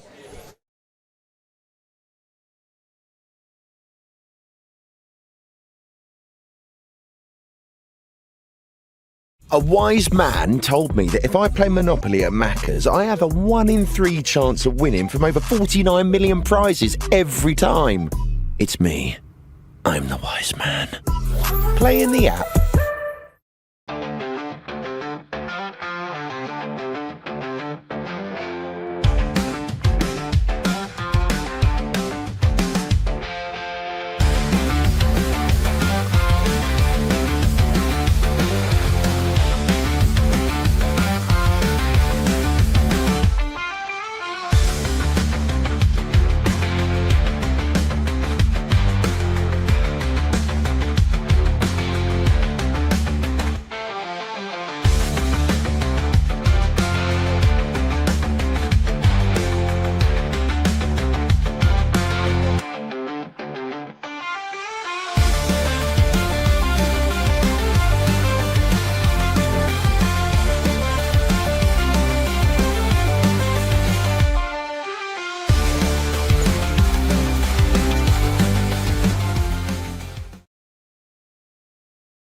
A wise man told me that if I play Monopoly at Macca's, I have a 1 in 3 chance of winning from over 49 million prizes every time. It's me. I'm the wise man. Play in the app.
Welcome back to Marty Bush as the clouds start to have a little bit of an impact on this most entertaining game here. It's Sunbury who lead. They booted 4 goals to 3 in quarters 1 and 2. They lead by 12. But the Bloods, who look dangerous when they go forward. Jack Walker on this occasion got a dribbling ball that went over the head of Borg. Liam Carter providing the pressure. Whistle imminent. We'll get a ball up on true centre half forward for the Bloods. Now let's see how the Bloods start this. We talked at half time about hopefully seeing the Bloods get the fast start. Cameron rolls Suter in the tackle and we'll get a repeat stoppage. Yep, it's season mortality on the line here. I did tip Melton heading in. Sunbury have done plenty right though in the opening half to suggest otherwise. And the Bloods just on occasions in that opening half, boys, just look like they were hanging in. And that's what they do. They just don't go away. No, they don't. That's what makes them a good side, isn't it? Back at the restart. Swinging a miss on a second attempt. Jack Walker, he's been industrious through the middle for the Bloods. Kick went wide towards the boundary. Wood leading into the race for the ball. Gets a touch on it, but not enough to keep it in. We'll get a throw in on half forward out of side. So who do you think Darley would prefer to play, Trav? I think they'd prefer to play Sunbury. Melton got them, I think, back in round 1, didn't they? I think Melton match up better than Darley, and Sunbury haven't been able to beat them in 3 goes this year. Yeah, well, Melton have got the Devils 4 of the last 5 times, and they're a little bit unlucky not to make it 5 at Darley Park with that extraordinary climax to that game in the second half of the season at Darley Park. Ball up. Well, and Polsky thought he got one over the shoulder, but Hannett read it well at ground level. Sunbury have been very competitive against Darley, but haven't been able to beat them, whereas Melton seemed to have the game plan to do so. Darley just better without the ball. Just dropped it. Free kick. It's going to go the way of the Sunbury midfielder in Egan. He booted 3 goals in the opening half, and his left boot goes out in the Johnson direction. So it's been a bit of an anticlimax the first few minutes of this second half with 5 or 6 stoppages and a boundary throw-in. Umpires have had more of it than anyone. Well, the way Sunbury have started both quarters, it's a bit of a blip. Throw in, tap one by Searle. Power, foraging at ground level, couldn't gather. Ball spews out. Now Cameron was clean, as he often is. Overcooked the hand pass, meant for Hannett. Borg went that customary soccer off the ground to a dangerous area. Presenting was Carter. Going to ground was Lever. Is he trouble here? There's been no effort made. Probably lucky there. He's smart, Lever. He's played dead on it, but he could have been done for that, couldn't he? He just lied on top of it. 49 metres away from the Melton goal. Hannett, left foot kick, hopeful. Menino got a poor bounce. Favoured Mawson, though. He can send it back in as quick as it came out. Borg to fly through his hands. Wood needs to be clever.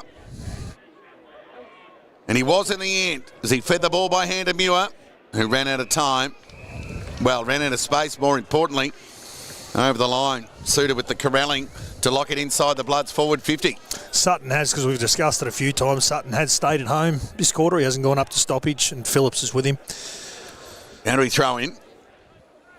And Polsky won the tap and the follow-up. Hand pass let him down. Faruja with the outside of the right boot.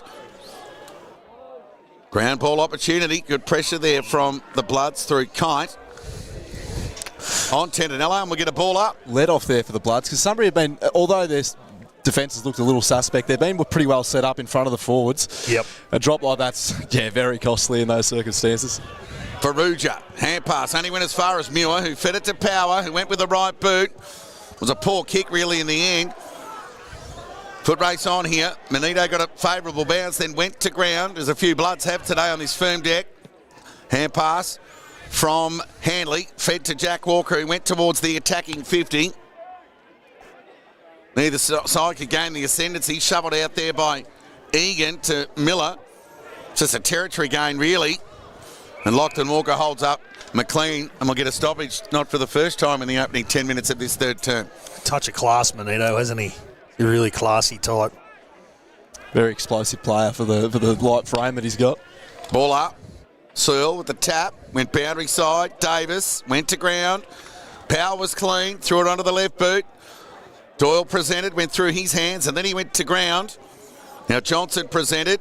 Oh, and he was bustled over the line by the big fella, Searle. That's old school. Oh, like a prison officer throwing the crim back into the cell. Two big bodies hitting hard. It'd be great to see when Sunbury do go forward. This is the first time today that Sutton has been the deepest forward. Really looking forward to seeing that. Boundary throw in, true centre wing broadcast side, and Polsky tried to own it himself but couldn't in the end. Lachlan Walker, kick across the body. Could have been a hold on the Bloods. They'll get a free here. And it'll go to Liam Carter. Outside 50. He's got Ryan Carter who presents. But he'll elect to go wide of the pocket to Braden Kite. And it knocked away from him. Ground ball opportunity. Shark with the outside of the right boot by Geordie. Kite across the face. And Farrugia has taken an uncontested mark on the goal line. And he's about 3 or 4 metres out. And what a start this will be after an arm wrestle of sorts in the opening 8 or 9 minutes of this third term for the Bloods. Yeah, definitely. He's got his chance here. Farrugia He hasn't really had that moment that he's had this final series so far. So big chance to get his name on the board. So Farrugia can kick this. The door well and truly ajar for the Bloods. Farrugia gets his first of the afternoon. And a timely one at that, and the Bloods get the first of the third term there within 6 points here at Marnie Bush. Preliminary final by the BFNL Match Centre. Sunbury 8-5-53, Melton 7-5-47. We just hit rewind and listen to the names you called before the Farrugia mark. It's Liam Carter, where's Ryan Carter, then it's Kite in a one-on-one, and then Farrugia ends up with it. They're just so talented in the front half. Yeah, you've got to use the ball well. Exiting out of half back, because once you get to wing, then you've got to get through their half back line. And Manito and Handley and Phillips, they're premiership players. Of course, no Lockie Watkins today. And Cotter, of course, who's playing. Now Stevens off half back. Skews the ball across the body. Foot race on here. Now Scoble's got some toe, just needs to be clean. Can't gather the ball just yet. Now went to ground. He's out of the contest. Somebody want to deliver it, and they'll get it. The umpire's not afraid to ping it today. The players have to be very careful around the boundaries. So Muir will go to half forward. They can raffle this, Sunbury, and Eels will get on the end of it. His first raffle win of the season. There's no meat in this one, just a footy. And he went with the right boot. Shallow entry inside 50 to Scanlon. You can see the illumination of those boots as it gets dark here. And he goes with the right boot, tumbling one at that. Poor, his worst of the afternoon. Cut off by Phillips. And a chance for the Bloods to rebound. They're within 6 points. And they've got their tails up here.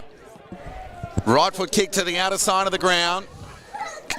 Well, one of the Carters the target. They were both involved. Newitt sends it back into attack. Hanley at the back. Went the grab. Could have gone the fist. Ground ball opportunity. Gathered by Phillips, kept his feet, somehow got through the traffic, just threw it on the boot though, and guess who? Heels has won the runner-up. Lowers the eyes. Oh, McLean dropped what he should have taken. Doesn't get a reprieve from the umpire. Eels again, sends it forward, Sutton! Ground ball, not out of trouble yet, the Bloods. Gathered there by Scanlon, fed it out there towards Cameron, left kick, foot kick across the body. That's a goal. He's paid the goal. Cameron gets his first in the response that the Lions were after. To square away momentum with the Bloods in this early part of the third term to restore the 12-point halftime lead some 12 minutes into this third term. Sunbury 9-5-59, Melton 7-5-47. I think Button just misjudged that one on the goal line there. That was... Yeah. It looked like he could have got it. Yeah, that's right. Just misjudged the flight. We mentioned Scanlon before just being the ultimate team player. Sutton jumps at the footy, halves the contest, great. But then Scanlon gets the ball, and where a lot of other forwards are looking to skew the ball over their shoulder, Scanlon, the ultimate team player, just feeds the ball backwards to the left footer, and and they get themselves a goal. Back of the restart, tap one by Eels, who's had 4 disposals in a minute. And Hanley did the cutting off, interfered with by Sutton, and they'll get a rebound on half back. It's a game on here. Short kick from Hanley was good enough. Umpire called play on. Seen shorter ones in that second term. And Mawson banged it out wide. The spoil should favour Batty. Oh, he got a terrible bounce. Gee, it's a turning deck here at Marnie Bush. Lever, kick along the line. Bouncing ball, Phillips. Ferocious at the contest. Second effort, terrific. That's not enough to get the Bloods up and about. I don't know what will. It was deliberate in the end. But The umpire, didn't see it that way, so McLean was lucky to get away with that. True centre wing broadcast sign. Never going to be a sidestep there, was there, Alex? No, not at all. Boundary throwing. Even the dog thought it was out of bounds. They fed it through to Johnson, who got it to Scanlon. They got the overlap here. Could have gone inboard to Power, but he went to Sutton on the lead. Who had nobody forward. So Sutton, who's responsible for 30% of Sunbury's goals against top four opposition. He's had a good run against Melton in the last couple of outings with that 6-goal return in round 18.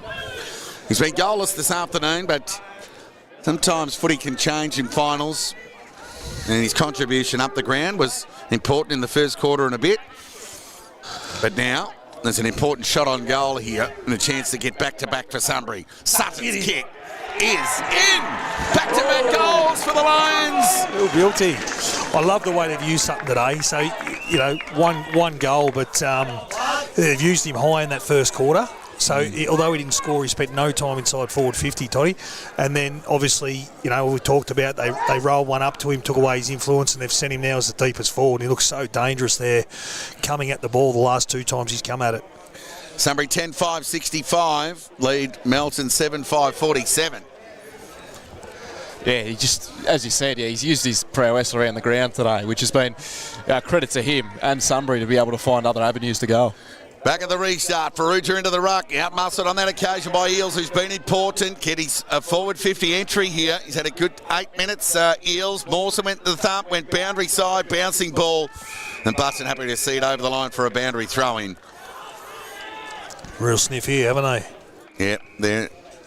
Now it's the Lions' tails that are up, hunting their prey. It's an important 5 minutes for Melton. Such a momentum team, Sunbury. They are. When they get it right things seem to follow in quick time. And when they get it wrong, it can implode quickly for them. So you've really got to deny them when they're in that positive space. That's probably what we witnessed in the first and second quarter, where they did drop off a little bit, allowed Melton back into the game. They're showing that fast start again here. They've got the ball back on their terms, and we're seeing this spurt that we're so used to seeing. Yep. Perugia out of the ruck, threw the ball onto the boot, only as far as Muir. He'll cut it off and get another forward 50 entry here for the Lions. Now, Sutton's just being held by Handley. They're lucky there's not another umpire out there as the ball goes forward. Johnson, Egan, ground ball for Perugia. Clearing kick, hopeful rather than anything else. Excellent ball on the ball from Carter. There's that man again, Eels. Quick hands to Wood, sent it wide. Cotter, clever little spoil to his own advantage, and then went to Scoble. Kick smothered by Miller. Much to the appreciation of the Sunbury loyal and faithful here this afternoon, and McLean. And Cotter coming in and doing the right thing and presenting some physicality. Throwing. Grabbing it out of the ruck was the Eels. Disputed off the side of the boot. He's a little unlucky it didn't fall into the hands of Doyle, but Manito did the rebounding, sent it beyond the defensive 50. There's another slip from a player today, and it was the Eels on that occasion. Maybe just a little too firm in areas this ground, Hoggy, given the type of boots I imagine the players are wearing today. Ball up. Perugia won the tap. Out the back, Miller did it well. Now he's in trouble. Geez, you can hear the footsteps on the firmness of the ground. I think Sunbury realise that now's their moment. They've really put the foot down. They're going to try and get separation here. They're hard to shake, the Bloods. Ball up. Eels again. Out of the ruck. Suter. Important territory gain towards outer centre wing. Tendanello the fly, couldn't bring it down. Ryan Carter went searching for Green Shields. Speared away to the hands of Braden Kite. Fed it back to Green Shields. Miller did well to get back and provide the assistance. Went with the right boot into the middle of the ground and found Egan. He had to mark that, Egan. Oh, now he's away. Suter wanted him to come back behind the mark, and he fed it forward to McLean. He marked on the chest. And he'll go back and have a shot on goal here, 45 metres out. There might have been a little error there. I'm pretty sure they're meant to bring him back behind the mark, but if you're Egan, if he lets you go, you've got to take that opportunity, and he's been able to hit up 40 metres out straight in front McLean, who's going for his second. And yeah, that's something. You feel for Suter, don't you? Yeah. His other option was to follow Egan and then potentially be done for 50. So Suter's had to hold his ground and wait for the umpire, and the umpire's let him go. And Egan took 2 steps and put his hand up like, I'm coming back. Yep. And Suter stood firm. And then Egan just ran away and hit up McLean, sorry. So from 49, bit of justice in that. Off to the right, one behind. So a 19-point lead now to Sunbury. 10-6-66, Melton 7-5-47. And we're back into that space that we spoke about at the half-time, that the Bloods are just hanging in. Yep, they're close enough, aren't they? So the kick in from Anito was good to Button. It went short to Phillips. Trusty overhead, despite the Boyd pressure. Usually very assured by foot in their defensive 50, Melton, and Phillips comfortably found Mawson, but he's bereft of option forward, so he has to go along the line. Oh, terrific grab taken there by Handley. Yeah, he's got some great mitts. There's one in the middle of 3 there. That was clutch. So he goes back to Mawson. He'll go to Button. Now he can go to Carter if he Phillips if he likes, but he'll go the longer option. Be a free kick, will it? No. Buddy a little stiff, off hands over the line. Throw in, true centre wing out of side. So for all of that possession, they've gained very little territory, the Bloods. That's right. And they're defending them well, Sunbury. They need someone like Manito to take a risk and there's no speed on the ball. That's how you get numbers behind. Yep. And Polsky, power. Davis kept his feet and fed it forward. Now Batty just threw the ball onto the boot with a high up and under. Went off the side of the boot. It'll favour the Brave. Doyle just threw it on the boot. Kick smothered by Kite. Ground ball. Now we'll get a swarm of players around the footy. Can't get no release. We'll get a ball up. I think the issue with the position the Bloods are in at the moment, they've been in this position each quarter so far, and Sunbury just haven't broken the damn wall in the end and kicked away. They're leaving themselves vulnerable for that chance that Sunbury can do that. So it's something they really need to shore up going into the rest of the game. Green Shields is tackled. Hurry tick out of nowhere from Borg.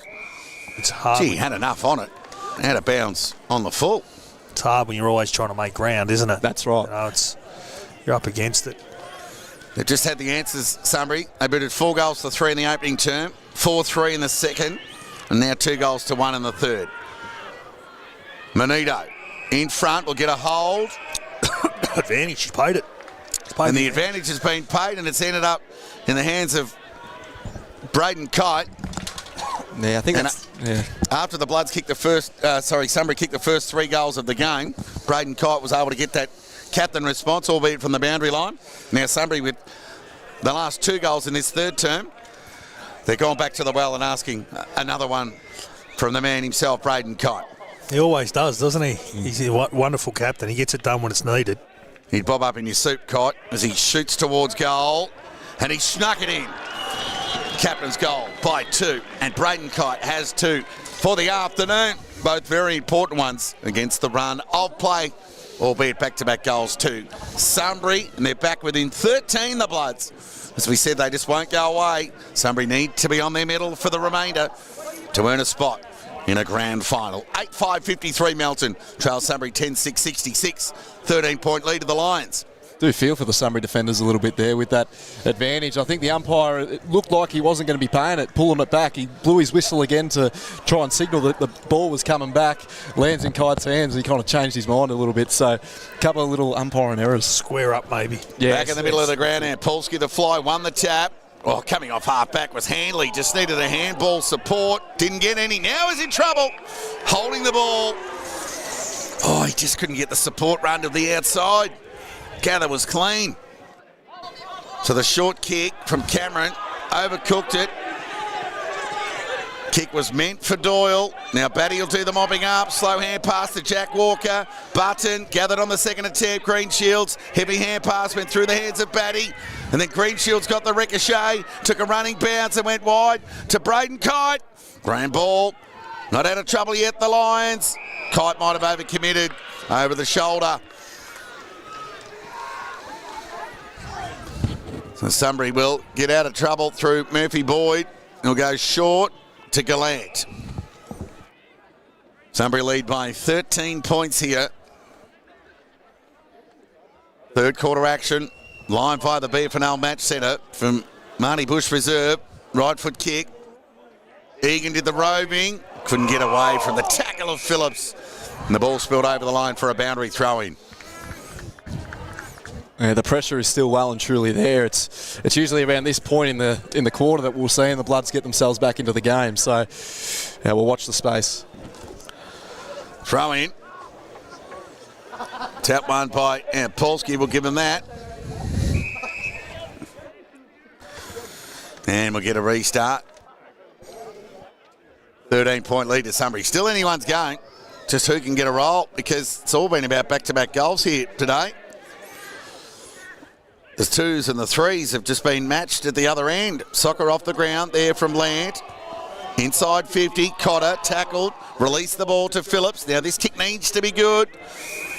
He's not. And it wasn't in the end because he was going with the outside of the right boot and had to get it around the narrow flank here at Marty Bush. Sunbury in attack. Phillips makes up for his errant boot out of bounds. And he'll rebound with an awkward kick. Farrugia presented, took a nice grab overhead. Lovely hands. Got a good quarter, Farrugia, and he plays on and goes with the right boot in the Ryan Carter direction. Ground ball, shark there by Wood. Squaring kick was okay to Hannah. So it's in good hands. Cameron presents. He and Jack Walker have had an interesting battle. Had to thread the needle and did so, and found Scanlon, who didn't let him down. Oh, and umpire called play on. Gee, I thought he was going to rush forward a 50 there. So Doyle to Egan. So the lefties combine. Just looking for some space on the fat side, Egan, but there's none presenting really for Sunbury. Now he's bereft of option. Overcooked the hand pass. Lachlan Walker got it to Jack Walker. Now the Lions are under the pump. Kick forward. Important little spoil on the ball there from Riley. Braden Kite gathered, fired over the top. Liam Carter got it to Ryan Carter on his non-preferred. And he gets the Bloods within 7 points here at Marty Bush. Wowee. That is some finish from the big man. That is poor work rate from Sunbury. Egan had the ball. He was loping through half-back towards the middle of the ground, and there was nothing there. No, he was looking. He had time, and he was looking for someone to give the footy to. He was trying to find a 1v none rather than just dump the ball recklessly. And you're right, they were stationary around him, and they're Jets like Kite, Carter. Was the big three, as you mentioned? Finish, yeah, they're the three. You know, it's they're good players. Well, they're their own worst enemy, Sunbury, with turnover, and turnover cost them a number of goals last week. Yeah, yep. Tap one by Ampolsky. Suda through traffic, dispossessed. Confidence up now for the Bloods in a momentum swinging game of all proportions. Chance here for power. Fed it to Miller. Kick smothered. Borg. Ryan Davis. Excellent tackle from Miller. Scoble got ball to boot in the end. Shallow entry inside 50. Braden Kite knocked the ball boundary side. Haven't got a lot of room to work with the Sunbury defence, but Tendanello got an important territory gain. Mawson went early. Got away with it. Out the back was Manito, can send it back towards the attacking 50. Ground ball, Green Shields, confidence up. Got it to Davis, to the danger area. Carter, speak of Liam, dribbling ball is good. We've got a 1 point ball game. Liam Carter with his first goal of the day. He hasn't really been getting involved the same way that his brother has. But yeah, it's a massive goal and a massive swing of momentum. It's just how quick the game can be changing. And yeah, as we said, it hasn't been the recipe. We didn't think would be the recipe to try and get back into the game, playing this catch-up role. But they've done it pretty well in this term. Absolute match-winning ability. And as you said, Toddy, turnover, 14 of Darley's 15 goals last week come from Sunbury turnover. So they do need to be careful with the ball here or they'll pay the price. Well, you know they're going to concede 80. They always do against top four Oppo, as we touched on last week and reinforced it again this week. Ball up.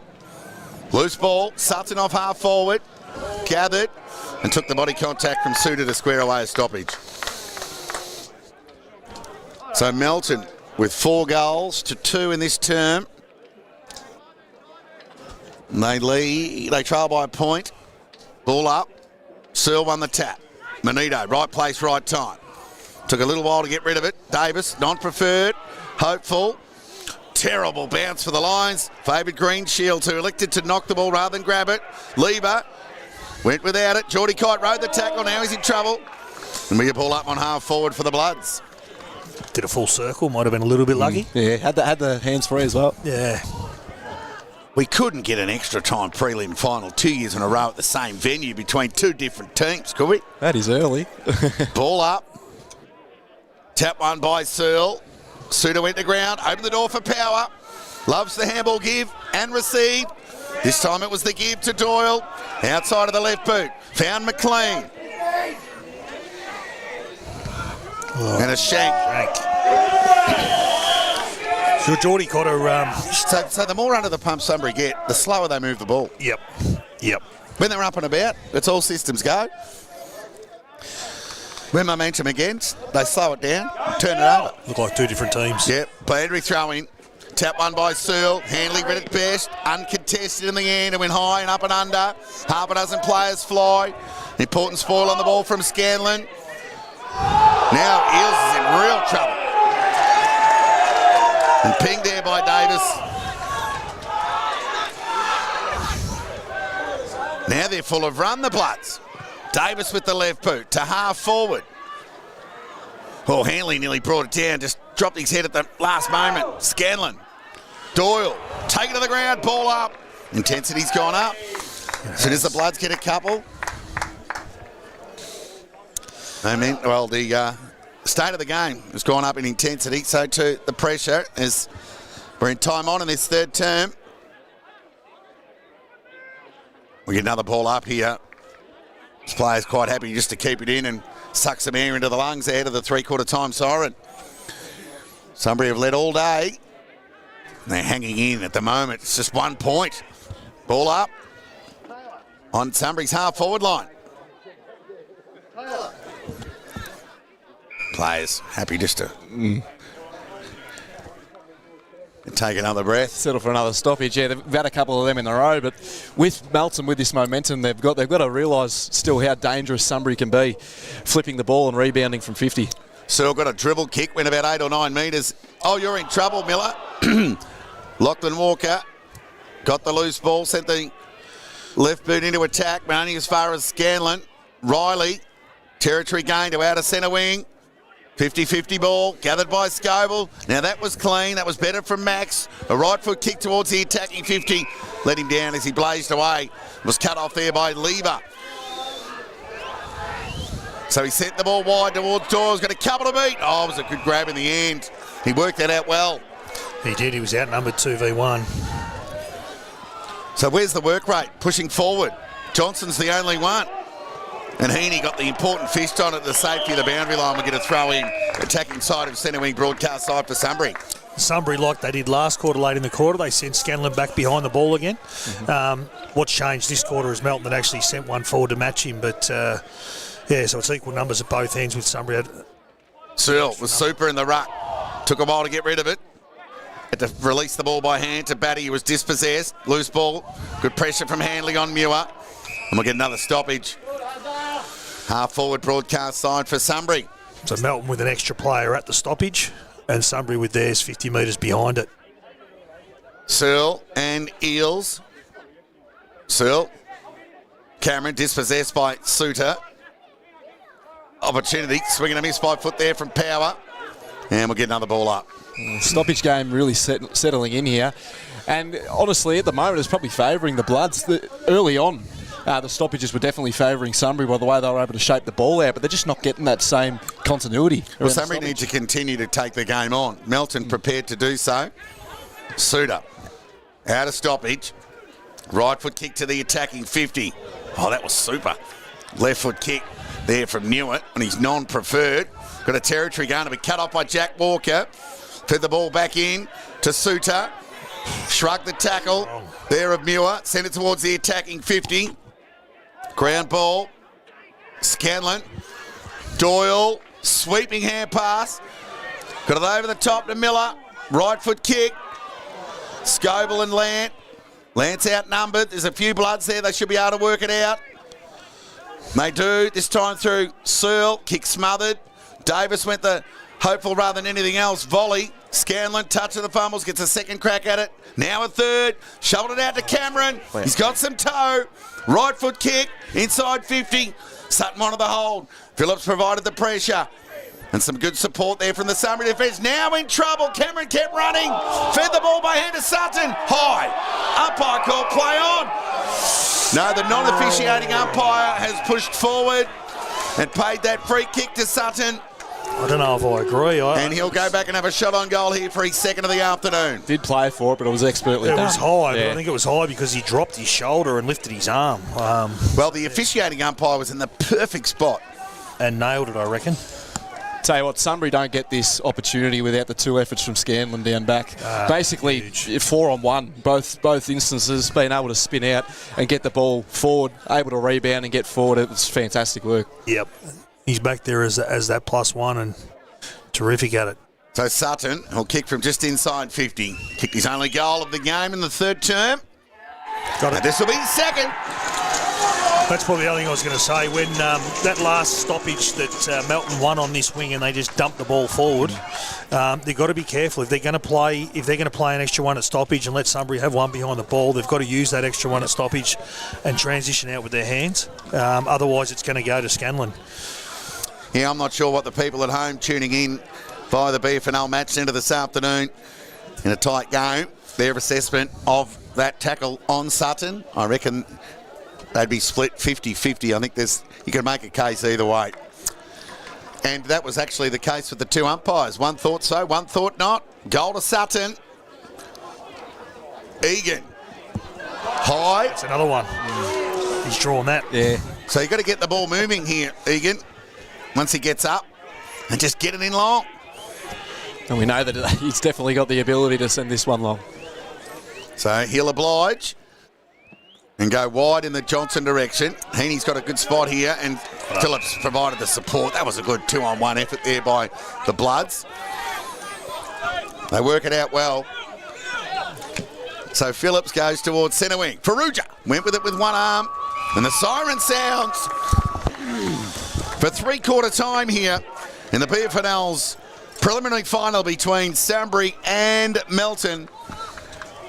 Melton booted 4 goals to Sunbury's 3 in that term to narrow the margin from 12 points at the half to 7 at three-quarter time. What a game we've got on, guys. It's really been a seesawing affair by definition if the scoreboard is to reflect anything as such, because goals have come in back-to-back scenarios. Sunbury have been able to get 3 in a row twice. But that aside, it's really been an up and down. And just who ends up with the up at game's end? Well, that should be the deciding factor between these two, with a season on the line and just 30 minutes left for one and a grand final waiting the other. Yeah, well, Alex has got the crystal ball. Sunbury win the first half of quarters and Melton win the back half. You know, can Melton flip the script and actually start the quarter well and kick the first 1 or 2? That might tip the game on its head. Otherwise, it looks like more of the same. Well, you know what you're going to get with the Bloods? They're just going to keep running. They'll run the game out.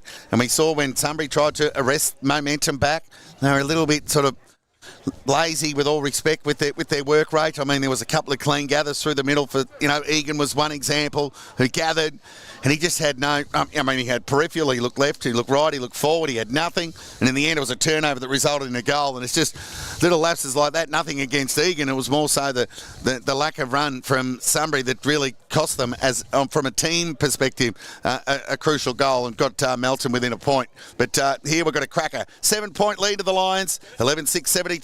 Melton 10-5-65. Alex, you got the goal scorers before a break. Yep, for Melton we got Braden Kite, Ryan Carter and Cole Borg with the 2, and Brodie Sullivan, Oscar Greenshields, Farrugia and Liam Carter with 1 apiece. For Sunbury, Jake Egan with the 3, Sutton with 2, and then McLean, Scanlon, Doyle, Johnston, Lant and Cameron all with 1 apiece. Guys, drink responsibly, but go and fill up your beverages and buckle yourselves in. We've got a fourth quarter for the ages. If it lives up to anything like last year's prelim, we're in for a pretty special finish. So stick with us. We'll be back in 5 minutes for the final term of the BFNL preliminary final, live from Marty Bush.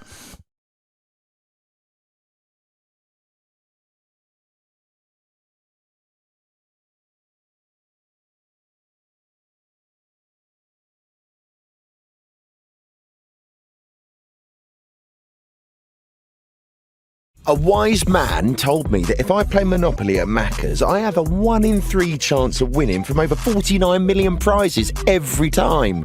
It's me. I'm the wise man. Play in the app.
Welcome back to Marty Bush ahead of the final quarter action, and what a nail-biter we've got on our hands. Sunbury lead by 7 points, 11-6-72. Melton 10-5-65. Well, we thought there was 1 point, so a score adjustment. And there's another one that Melton have got to make up. So when Pulski goes out of the middle, bouncy ball, McLean, Cotter. McLean could have been held, umpire called play on. Now he's ushered over the line with ball in hand for a boundary throw-in. Well, a grand final awaits the winner. Mad Monday, the loser. Quite contrasting outcomes for these two sides this afternoon. Still anyone's game. It's been played in swings and roundabouts. In a seesawing affair, McLean pushed forward, Cotter at the back. Chance for the big fella, Ant Paulski, doing some ground ball work. Sutton got it over the top to Lant. Flying shot of the goals, missed to the near side. First score of the final term. Big early opportunity, that. Sunbury lead by 8 points, just when we thought they led by 1 at three-quarter time. Have you got 11 there? Yeah, you do. So it's the right score. Tell you what, Falling asleep at the wheel there, time keepers. So Manito marches the ball out of defence. It gets plenty on the kick to out of centre wing. Sunbury had numbers. Yeah, they did well not to infringe. They'll get out the back here. The Bloods through Borg. Great kick. Squaring kick. 45-1 at that to Geordie Kite. Right foot kick. Out in the direction of Ryan Carter. We could say it a million times. I'm not even going to say it. We're all thinking the same thing. It's score ratio for inside 50s is very high. Allowing him to get a run and jump at the ball as well is just something you can't allow. No. The kick to advantage as well. He probably hasn't had enough of them over the course of this season, but he can be damaging when he gets it. Yeah, you're right. Shawnee Riley probably had to just try and check him early because once he got access. So for goal number 3, Ryan Carter. He likes it off the boot. The Bloods are back in town. They're within 2 points of Sunbury. Just minutes into this final term. Ryan Carter gets his third. Melton get their 11th. 11-5-71. They trail Sunbury 11-7-73. Unfortunately, we're not privy to the time, but you guys at home watching the vision have the time clock to the bottom left of screen. So you guys will know better than us how long gone or how long you anticipate remaining in this final term. But an all-important first goal to the Bloods. Who can get the response? Searle, Suter, Jack Walker. Bloods into attack. Ryan Carter. Wowee. And this has bucked the trend. Only for 5 minutes, but as you've said all day, Sunbury have dominated early on in quarters. The first 5 minutes they've owned, and the Bloods obviously a chance to get their second in 5 minutes in the first 5 minutes of the quarter. This is different to what we've seen all day. Ryan Carter. This will give Melton the lead. 49 metres out. Kicks on its way. Just off. Oh, just hit the post. Players had seemingly given up on that, just drifting away. But that's still some worrying signs here for Sunbury. These inside 50s have been way too easy. so a 1 point lead to Sunbury. Hannett with the penetrating kick to out of centre wing. Johnson the fly, couldn't bring it down. Faruja sent the ball back into attack. Caught! Had his name on that a long way out, didn't he? Sure did. Had his name on that a long way out. If it's not Carter, it's Carter. If it's not Carter, it's Kite. If it's not Kite, it's probably Geordie Kite. They just keep bobbing up. So Braden Kite, he too can match Ryan Carter with a third goal. And a second chance to give Melton the lead.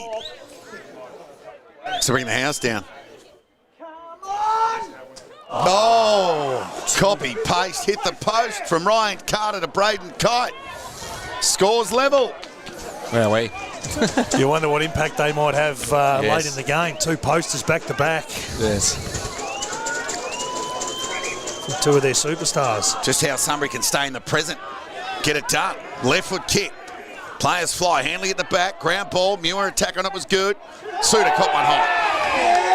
Just the surge here from the Bloods players. We haven't seen this early on in quarters all day. And it just comes in this last quarter. This is what the Bloods are all about. So Suter loves these moments, and he goes with the right boot. In the Carter direction. It was in the middle. Lever couldn't hang on. Geordie Kite help without it. So if it's not a Carter, it's a Kite. And this time it'll be Geordie's turn to surely give Melton the lead. Early stages, final term. Love Farugia as a player. The last 2 times Sunbury's gone long to the wing, Farugia's up in the air, and then he's the first to get his hands on the ball at ground level. Real competitor. as much as they've had the momentum here, the Bloods, they need to make the most of this opportunity. 40 metres out from goal, directly in front. Geordie Kite kicks on its way. Missed to the left, but enough to give the Bloods the lead, albeit a solitary point. 11-8-74 Melton leads Sunbury 11-7-73. And it's their first moment ahead of the ledger this afternoon at Marty Bush. Momentum with the Bloods. You'd think surely Sunbury will get theirs, but they certainly didn't have a moment in the final term last week. Stolen by Manito. Right foot kick. Davis got on the end of it. Touch said the umpire. Told to play on. Sullivan on his preferred left. Across the body. Knew it got an important touch on it. Scramble opportunity for Carter. Knocked at the advantage of Geordie Kite. Dribbling ball. Went into the point post and we'll get a boundary throw in. Sunbury under the pump here at Marty Bush. I don't know if Sunbury have come out slower. I think it's more the Bloods, just a professional outfit, have said, hey, now's our time, and they've had a real crack at it. They seem to have really lifted their intensity and work rate. I think it's called belief. Throw in. Tap one by Ryan Carter at the back. Little toe poke from Power. Couldn't get through the traffic, and we'll get a ball up. We've made grand finals for fun, haven't they, the last sort of half a dozen years. Sunbury's last in 2016. Ball up. Tap one by Ampolsky. Miller, hopeful. Ricochet ball, fell in the hands of Wood. Knocked off it by Davis. Now he's in trouble. And we'll get a stoppage. Bloods just can't afford to kick themselves out of the game here. They've had the bulk of inside 50s this quarter. They've started hot like they haven't been. Everything's going their way except the goals. Ball up, tap one by Ampolsky to no advantage. Good pressure from both sides. A hot footy. Lachlan Walker led with the head. Was quite prepared to put his body on the line and get some high contact, but he didn't get it in the end. We get a ball up 20 metres away from the Melton goal, who lead by a point. And Polsky grabbed it out of the ruck, fed it by hand. Cameron got a nice bounce, got it to the outside to Egan. Looked inboard, the kick was good to Johnson. This is better from Sunbury. Fed it by hand to Hannett. Now he looks wide to Muir, and he'll hit him up. Now what's forward? There's all Bloods. Lant needs to continue to press. And he's just waiting behind the footy. So he goes with the risky kick into the middle of the ground. That was a great kick from Muir to Egan, who fed it to the outside to Miller. Manito, the pursuant, just was enough to get Muir awkward onto that left boot out in direction of McLean, who sees it over the line for a boundary throw in 45 metres away from the Sunbury goal. Melton 11-8-74, Sunbury 11-7-73. 1 point ball game, final term, preliminary final, season on the line stuff.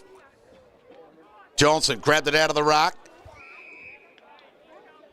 And you're right, it's an inside 50. It's something that Sunbury haven't had the luxury of really this quarter and haven't made the most of their chances. Ball up. Johnson with strength on his non-preferred left foot kick across the body. It's going to sneak in for a behind. Scores level again here at Marty Bush. 11-8 apiece. He broke Searle's bear tackle there, didn't he? He got out. How long gone in this final term there, Alex? It's 10 gone now. 10 minutes into this final term. So for all of this seesawing affair, it's amounted to identical scoreline, 11-8 apiece. Manito got plenty of it out of centre wing. Important territory gain. Sunbury got the chance to rebound here through Hannett. Fed it by hand and knew it. He went with the right foot. It was a safe kick on the end and found Stevens, who can run his measure. And how about the kick to McLean? Oh, it was stolen in the end by Mawson. It was terrific. Well done. Fantastic mark. Read it best off the boot. And he went lateral to Scoble on the defensive 50. Right foot kick along the line. Got plenty of it. Well, one-on-one. Knew it. Let the assistants have got an important hand on it as Ryan Carter got out the back in the event of a Bloods possession gain, but it wasn't forthcoming. One thing the Bloods have got in their favour, it's the first time at the 10-minute mark they haven't been 3 goals down. Indeed. They're in a strong position. Scores level here. Who could will themselves over the line for the next 20 minutes? Searle with the tap. Bouncing ball, favoured Miller. Was a bit reluctant to go into that non-preferred. Gallant's kick was smothered. Was well done by Geordie Cotter. Chance for Jack Walker to send the ball in the Green Shields direction. But it was cut off there by Lever, who did enough to hang on for long enough for the chest mark 60 metres away from the Sunbury goal.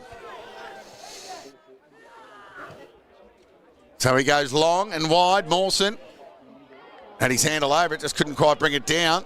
Suda took them on, was carried over the line for a boundary throw-in on centre wing out of side.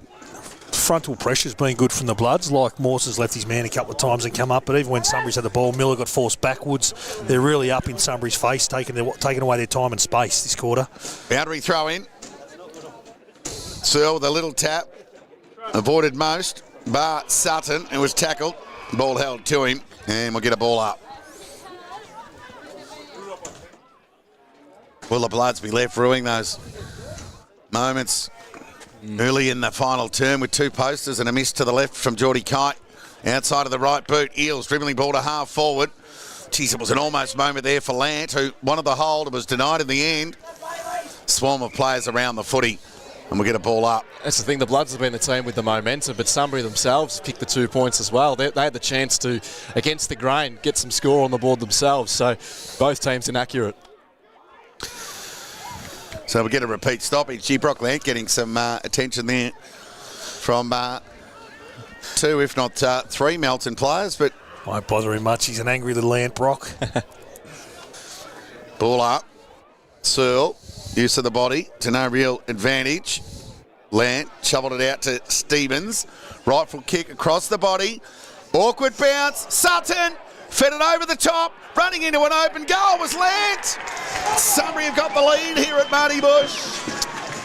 It was Mawson just maybe wrong-footed or got a wrong un. Couldn't do much about it. Bad bounce and got through him. Yeah, it's been the turning end up there. And a leg break you'd be proud of more so in early January than on the footy field. Sunbury lead by 6 points, 12-8-80. So it's their first score of 80 or more against top four opposition. And they brought it at the right time, albeit a prelim final against Melton, who are 11-8-74. Always thought Sunbury would have to kick more than 80 to get it done. They lead by 6. Still plenty to play out here. Stick with us. Ball up. Tap one by Searle. Loose ball opportunity. Cameron's been good. Went the soccer along the ground to half forward. Batty overran the ball. Cameron kept charging. Hunting the footy. Gathered cleanly. Sent it forward.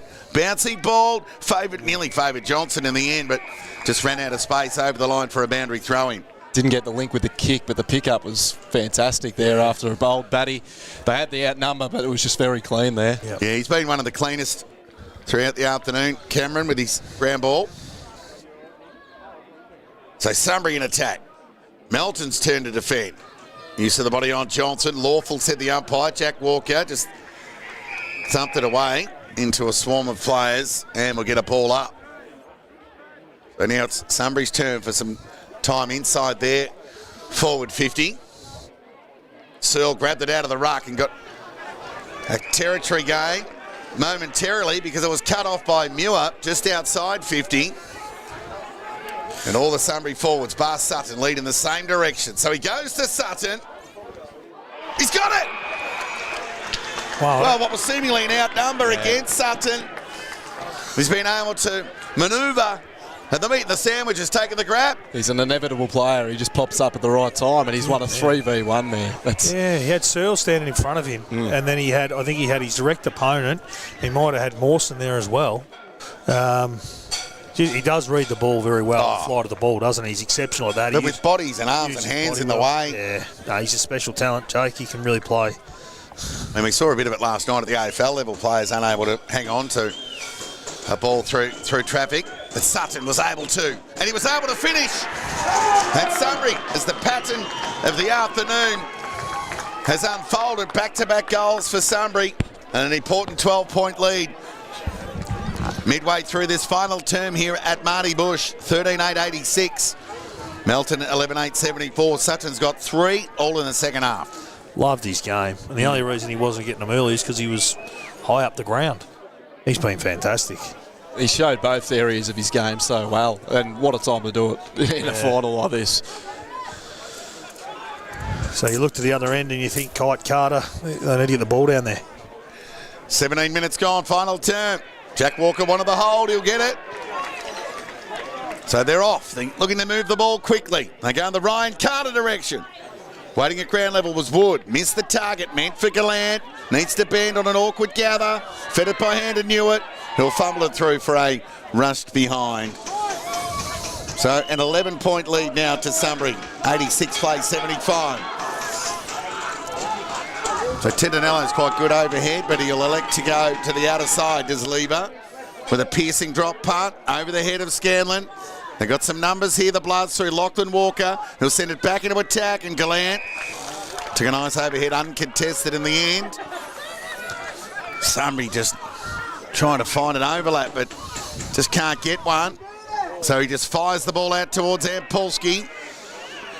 Got first grab at it, couldn't get second. Monito, kick across the body. Yeah, it was a poor one at that. He's done that a few times today, Scanlon. Ever reliable, yeah. Scanlon read it best off the boot. Monito just not getting enough on it. So Scanlon, high up and under, just down the line. Knocked away there by Heaney. Sharkwell there by Miller. On his non-preferred left. Sent in the Sutton direction. Oh, wow. What a grab. He's saying he's best for last quarters. Saw he kick 5 against East Point. And it was near copy-paste in the final term against Melton in round 18.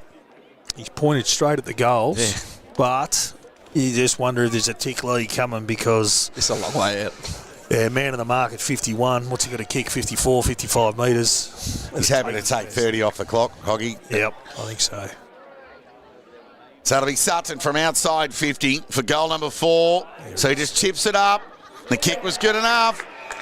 The grab's been taken there by Johnson. I think that was the play all along, wasn't it? They've done that pretty well. Drew it up very well.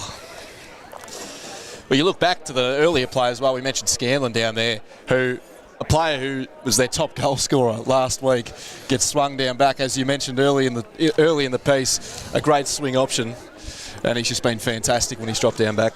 So Johnson to get the lead back to 17. Be a fair effort. So it goes right across the face and out of bounds on the full. So Sutton just telling the umpires he's going to have a shot.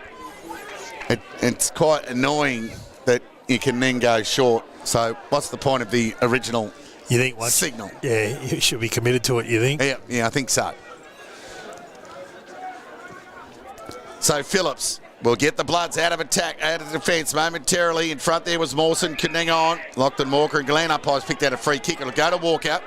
Plays on. Now they're in trouble here, the Bloods. So they try to move it forward. Suda was clever there in the end and went with the left boot. Lever. Not paid the mark. Sullivan took them on. Now the Lions have got some run in them as Egan went to ground, fed it by hand and Newitt. High up and under kick. Boyd and Scoble. Ground ball. Suda provided the support. And then caught one high. Umpire called play on. Went with the left boot. Second effort there from Lever. Could hang on again this time. Sullivan released the ball. Was hold on to for too long. And rightly so, said the umpire. So Sullivan got around Wood, who's a left footer as well. And sent the ball to the dangerous area. Miller dropped what he should have taken. Lever, dribbling ball, not out of trouble yet. Davis is a left footer, got plenty on it, but he kicked it across the face.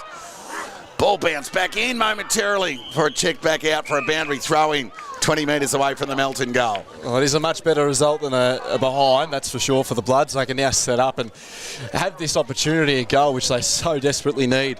21 minutes gone. Boundary throw in, Bloods in attack. Ground ball opportunity. Miller thrown away as he hand past the footy. And we'll get a ball up 40 metres away from the Melton goal, who trail by 11 points.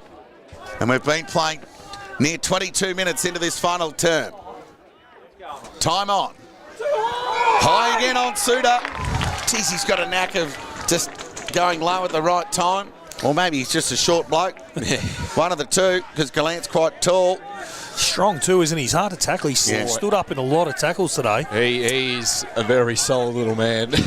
What's he like at kicking goals, Alex? Oh, you know what? I reckon in the past he's been pretty reliable. He's kicked some pretty clutch ones, so this maybe the angle might test him, but I think he's got it in him. Well, finals are made for this man. Finals are made of moments, and there's been plenty of Suda moments over the last 6 years as the Bloods have been more so at the business end than the other. So Suda, we know a more important kick than this one this afternoon. And he's done enough, Suter. Finals made for finals men. Starts to make the Newitt rush behind more interesting too now, doesn't it? The It gets handy back to 5 points. 12-9-81 Melton, Sunbury 13-8-86. 5-point ball game here at Marty Bush. Time on final term. Been playing 23 minutes. Been enough goals kicked. Does it go 30 odd? Does it? There could, definitely. Maybe. Yeah. I'm not sure what the others have gone, but A lot of stoppages as well. yeah, it has been. So we should get 30, you'd think. Yep. Still plenty of time. Who wants it more? We'll know soon. And Polsky with the tap. Jack Walker broke the tackle and got the clearance. Good spoil on the ball there from the back. Chance here for Batty. Needs to be clean. Got away from the elusive Miller. Conceded by hand. It was good composure from the youngster to Benito. Released the ball by foot in the Carter direction. Scanlon. And what's really interesting is he started there, Scanlon at the centre bounce. So Sunbury's already rolled one back. They've gone a +1 at the centre bounce at the 23-minute mark, which is probably early. So it's a nervous kick from Wood, but it got to Tendinello on the bounce, who went along the line towards Sutton. Got a bad bounce, kept it in front. Muir, ground ball, free kick against Sutton for a hold. Scanlon really well set a kick behind the ball here. On Sullivan. So Sullivan goes in the direction of a pair of Carters. Who's at the back? Riley is gathered, brought the ball to ground, loose ball, Suter again! Blood's in front here at Marty Bush! Now, what does Sunbury do here? Do they hold their one behind the ball? Surely Scanlon needs to push forward and reset now that they need to score. Wow, we talk about clutch. I mentioned he kicks some clutch goals. I don't think he's going to kick 2 more clutch goals in his life than those 2 in that 5-minute space. No, I think you're right. Yeah. They were big, mate. You nailed it. Clutch goals. Interesting to see what Hannett does here. So he's going to come back. So they're going to play. They're going to start with 7 defenders again, although they're trailing. That is interesting. It's all about this midfield. Trying to hang on, save, defend the game. The Bloods have kicked the last 2. As the pattern continues. Goes Jack Walker again, beats Super. Right foot kick. Hasn't quite got inside 50. Wood fed the dummy, then gave it back to Miller. Had to concede by hand to Lever onto the left boot. Got plenty on the drop punt. Blood seemingly got numbers here. But Cameron, clean again. Fed it by hand, just overcooked it a little. And the ball will find its way over the line for a boundary throw in. This time on true centering outer side, it's the Bloods who lead by a point. 87 plays 86. To Sunbury led by, at 3/4 time, by 8 points. They've led at every change. They need to find, albeit at least another point. Time on final term. Sunbury with 2 loose behind the ball now. Wood, 20 off the stoppage, and Scanlon a kick behind it. Ball up. Tap one by Polsky. Suter again. Held up. In no hurry to release the ball from that stoppage. We'll get another ball up. Searle went early, then won the tap. That was good craftsmanship, but only as far as Miller. Looks to get back into the right boot. Got plenty on the kick towards half forward. McLean. He hung onto that one. Couple of bounced off his chest today. This kick important, so he goes wide to Sutton. And why wouldn't you? Yes. Well done. Wow, that forward craft is incredible. a player like Phillips, the size he is, to be able to get him in the position you want him, push him off at the right time, take a chest mark. It's elite, isn't it? It's elite. And he had Hanley as a +1 in front of him, but he made sure he let out of his way. And wow. 27 minutes gone, final term. Sunbury trail by 1 point, 86-87. Sutton with a shot on goal. He's booted 3, all in the second half. None more important than this deliberate shot on goal. It'll be all about the accuracy. Sutton, goal! Sunbury in front at Marty Bush. Oh, this is one of the best finals I reckon I've watched, especially in this league. Yep. It's been awesome, and we've sung the praises of the ability of the Kites and the Carters to bob up. Suter's looked match winner, hasn't he? He's looked match winner with 2 in 3 minutes, but Sutton's been everything at the other end for Sunbury, everything the same, you know. 1, 2, 3, 4, 5, 6. Sunbury still with 7 in the back half. Now 28 minutes gone, final term. Sunbury 14-8-92, lead Melton 13-9-87, back at the restart. Back-to-back goals. Egan, Stevens, Sunbury going to attack. Johnson the target. Ball came to ground. Not out of trouble yet, the Bloods, as Johnson keeps it in. And we'll get a ball up. Well, Sutton was able to arrest that those back-to-back goals of the Bloods through Suter. We'll get a ball up. Sunbury in attack. Searle with the tap. Found the left boot of Heaney. Hopeful. Chance for Stevens. Eels. Short kick. Didn't go the required. Manito will rebound for the Bloods and went to outer centre wing. Sullivan was outnumbered and Miller took a nice mark in front. Now it's all about game management now for Sunbury as they send the ball wide to the pocket. Players fly, off hands over the line. We get a boundary throw in 40 metres around from the Sunbury goal. Smart kick, Miller. Like when you're in front, you don't need to open up the top of D50. Oh, sorry, your own 50. Boundary's your friend. Yeah, smart kick. Sunbury lead by 5 points. Near 29 minutes gone. Johnson, individual effort. Across the face. Bouncing ball. And they'll get a boundary throw in. It's a win there for Sunbury, most definitely. They got their chance now to lock it in and get another chance to put a score on the board, which at this stage of the game could put it to bed. Sunbury lead by 5 points. And they're in attack.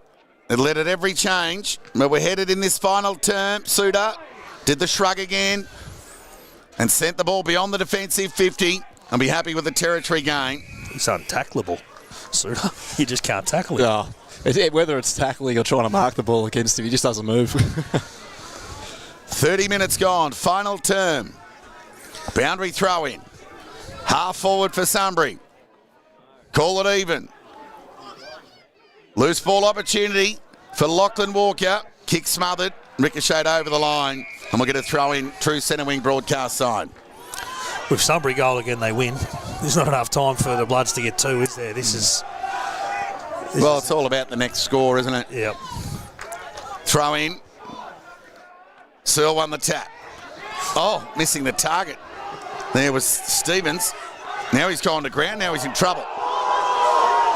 He's in real trouble. Oh. Yep. He's been good today, the kid, bud, hasn't he? First year out of under-19s footy. I think the umpire wanted to bring a bit of theatre into that one, slowing up to make it seem like... Well, he got it. He got the popcorn thrown at the screen, that's for sure. Yeah. Chance for Davis, rode the tackle to Ball. Ran to 55. Skew kick off the side of the boot. Miller had a bit of it, couldn't bring it down. Wood tackle, taking the ground. And we'll get a ball up 48 metres away from the Melton goal. You think it'd be red time now, boys? There would not be long left. What do you got, 31, 32? Yeah. 31 minutes, 20 seconds gone. Ball up. Searle with the thumb. Loose ball get. Davis, shot on goal. Oh. Good. Oh. You can't draw it up much better than that. The tap from Suter ran on by Davis, the veteran. Wowee. Tap from Searle was to the advantage. And Davis did the rest. Smart by Searle. Really smart. 1 point ball game. Veteran to veteran. Melton in front, 14-9-93. Sunbury 14-8-92. Geez, the league haven't even had a chance to print up the grand final tickets yet. Melton. Because they don't even know who's playing, darling. Melton, 2 loose players in D50. Ball up, ground ball, and Polsky somehow got ball to boot. Bouncing ball. They present off half forward. Here they go through Sullivan, took on the tackler. Oh, he's pinged him for holding the ball. An advantage. And the advantage paid to Ed Polsky. Scores level. Oh my God. Wow. Unbelievable. As if the sequel was not going to be better than the original. I speak of last year's prelim final. Are we 34 minutes now? It's about to be 33 going, yep. Wow. Can't go much longer. Well, the ball in Sunbury's half, albeit a kick in to come from the Bloods. So they have the advantage of ball in hand. And Manito runs away and he runs his measure and nears the D50 and gets a long kick to outer centre wing. Lever. Someone had to halve that. Manito's done a lot right. Somebody had to halve that. Oh, kick smothered. There's a moment. Hurry, tick forward. Bouncing ball. It's been held. Kite, one of the hold. Denied. 10-0. Ground ball. Ryan Davis kicked it to the advantage of his brother Liam. Made it difficult at ground level for the big fella. Lever over the footing. Fed it out to Ryan Carter. Important smother. Loose ball gather. Suter. Tackled. Holding the ball. It's the first time he's been nailed today. And look how hard it was to get him down. Well, he did the shrug again. He tried. They got him from all angles. So there's the kick from Riley to outer centre wing. Oh. And the siren has sounded. We have a draw. Wow. I went the early crow in the third quarter, Alex. You nailed it. Absolutely. Well done. Good call. I want to know the odds on that one at the time. 14-9, 93 apiece. So if you're unfamiliar with what unfolds in the event of a draw in a prelim final, it is 5 minutes either end. So there's still 10 minutes to play out here. And of course, this was the very venue in 2024 that Darley and East Point fought out a draw that went to extra time, where East Point were able to get it done late. So what will unfold here? Gee, there were moments of, I'm into a grand final, I'm into Mad Monday, contrasting fortunes travelling through the body for both camps, really. But it's who can settle and stay in the moment, get this done. You've got to wonder if it favours one team more than the other, because they're two completely different beasts. You've got Melton who do this for fun. Like, you know, they play finals, they win finals. You've mentioned their record a few times, Toddy. Lots of finals and grand final experience. And then you've got the up-and-comer that, you know, just full of energy and exuberance. Like, you know, what carries more weight at this time of the year, the experience or the desperation to get there for the first time in a long time, 10 years. Well, more importantly, the scores were correct, because they did need an adjustment at three-quarter time, but they've got the all clear from the goal umpires. So before play resumes, Alex, let's give an update on the goal scorers, as Sunbury led by 8 points at three-quarter time, and the Bloods did enough to square it up. It was 4 goals to 3 in that term. Goal scorers for us, Alex. Yeah, so we had Ryan Carter with the 3 for the Bloods, and we had Braden Kite, Kyle Borg, and Blake Suter, who kicked the 2 clutch ones with two apiece. Brodie Sullivan, Green Shields, Ferrugia, Carter, and Davis, all with 1. At Sunbury, we had Jake Sutton with the 4, Egan with the 3, Lant with 2, McLean, Doyle, Johnston, and Cameron with 1 apiece. So very well spread out, and a very high-scoring match, which we did think was a chance here today on the nice firm deck. Beautiful conditions, pretty much, we had all day without the sun being out.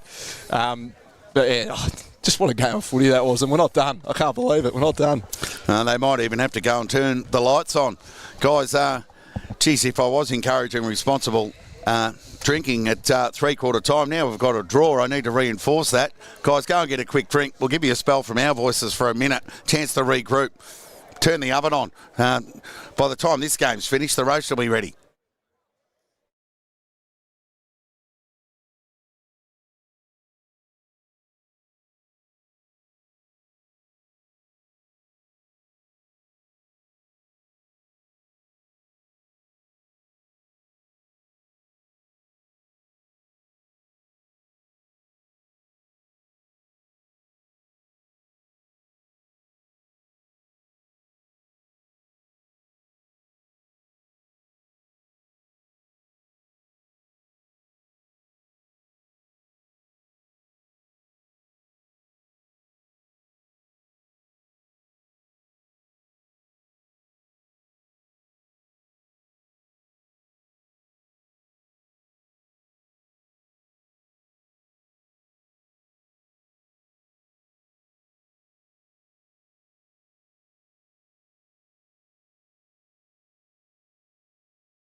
Welcome back to Marty Bush.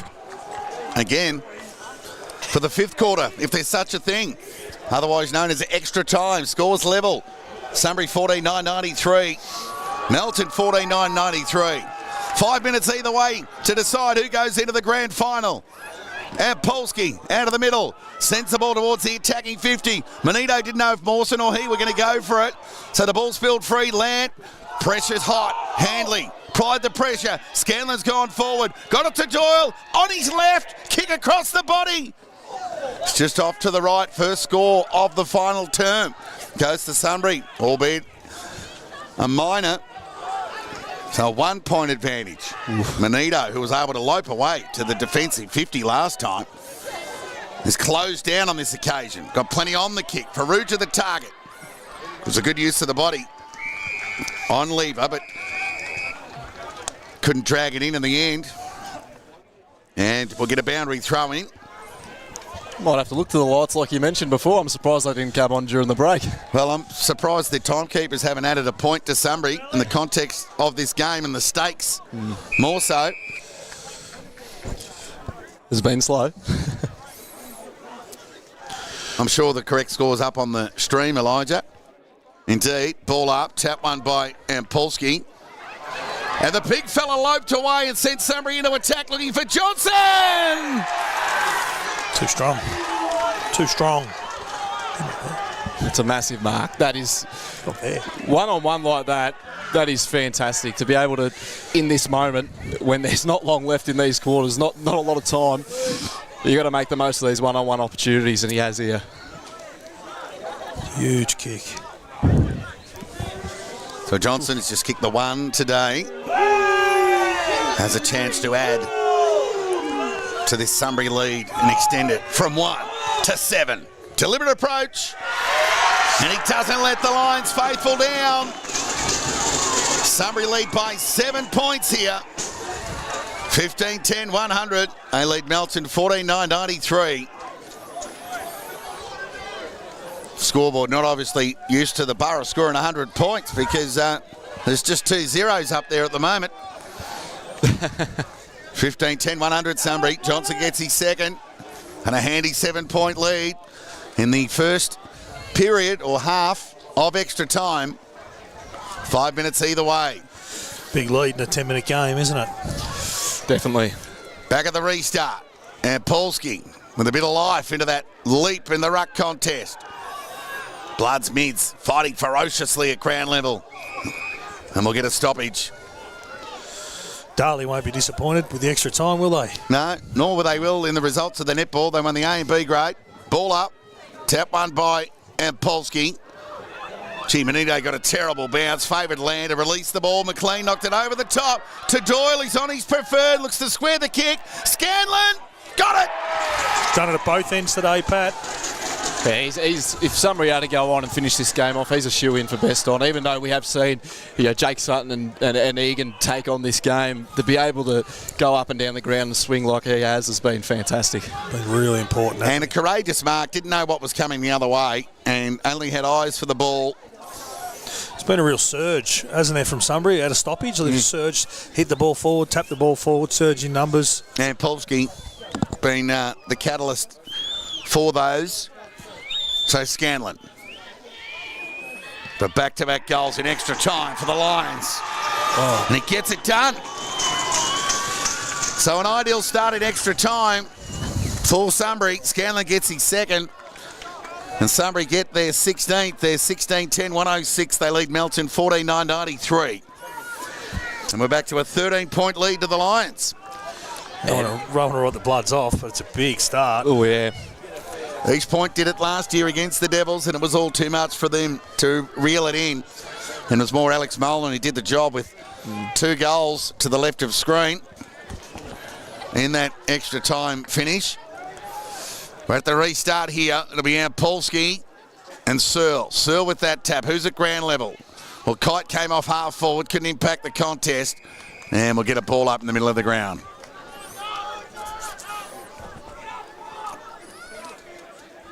Ball up. Tap one by Searle. Egan just threw it onto the boot. Foot race on here. Doyle and Manito. It's a shame the bounce was going to play a role in that, but it'll end up being squared away as Doyle's tackle taken to the ground, and we'll get a ball up. So just both camps just crying for everything at the moment, given the stakes. Every bit of stoppage. And adjudged just so by the umpire. Power held up, taken to the ground by Suda and Searle. Ball security up by Power. Didn't cough it up in the tackle. They're in control now, Sunbury. Most definitely. They lead by 13 points here. Ball up. Tap one by Searle. Ground ball. Lachlan Walker held up by Egan. We'll get a ball up. 3 bloods inside 50. Carter and Braden Kite. Geordie Kite, they just need to get the ball down there. Ball up. And Polsky with the tap. Ground level ball. Egan. Ricochet ball. Open the door for the blast through. Lachlan Walker got to the green shields, who sent it forward. Off hands. Sunbury need to be assured here. Bereft of option. And the high up and under ball from Lever. He got plenty of it. Who's at ground level? Somebody got numbers here if they can work it out. Can they get it out the front? And Polsky searching hand pass. Oh, good attack on the ball by Handley. Powell provided the assistance, or the resistance more so. Fed it forward to Sutton. Couldn't get ball to boot. Ricocheted off Benito.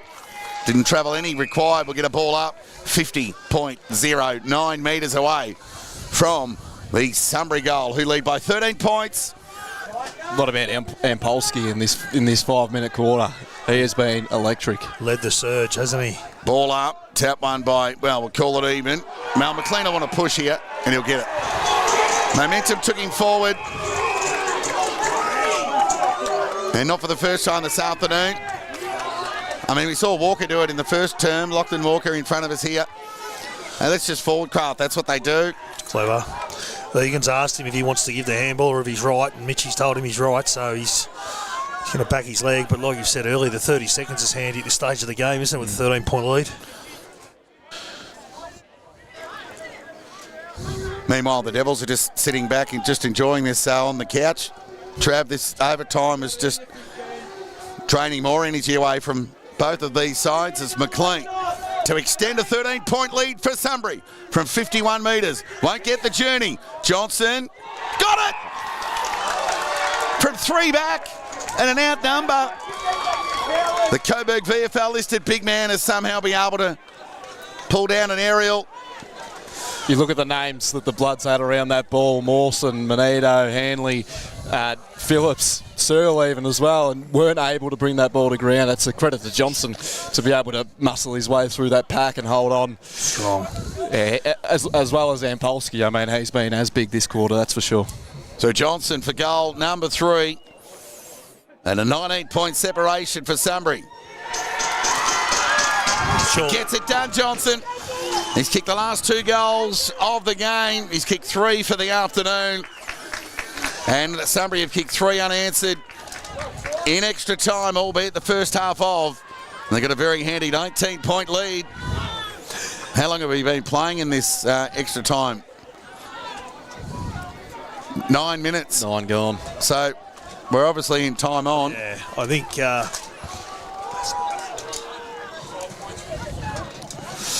surely he's just kicked him into a grand final. It'd have to be a... Hoggy's gone the early crow. I just... they've had 1 inside 50 for the quarter. Ball up. For the block. Brett. And there goes the siren.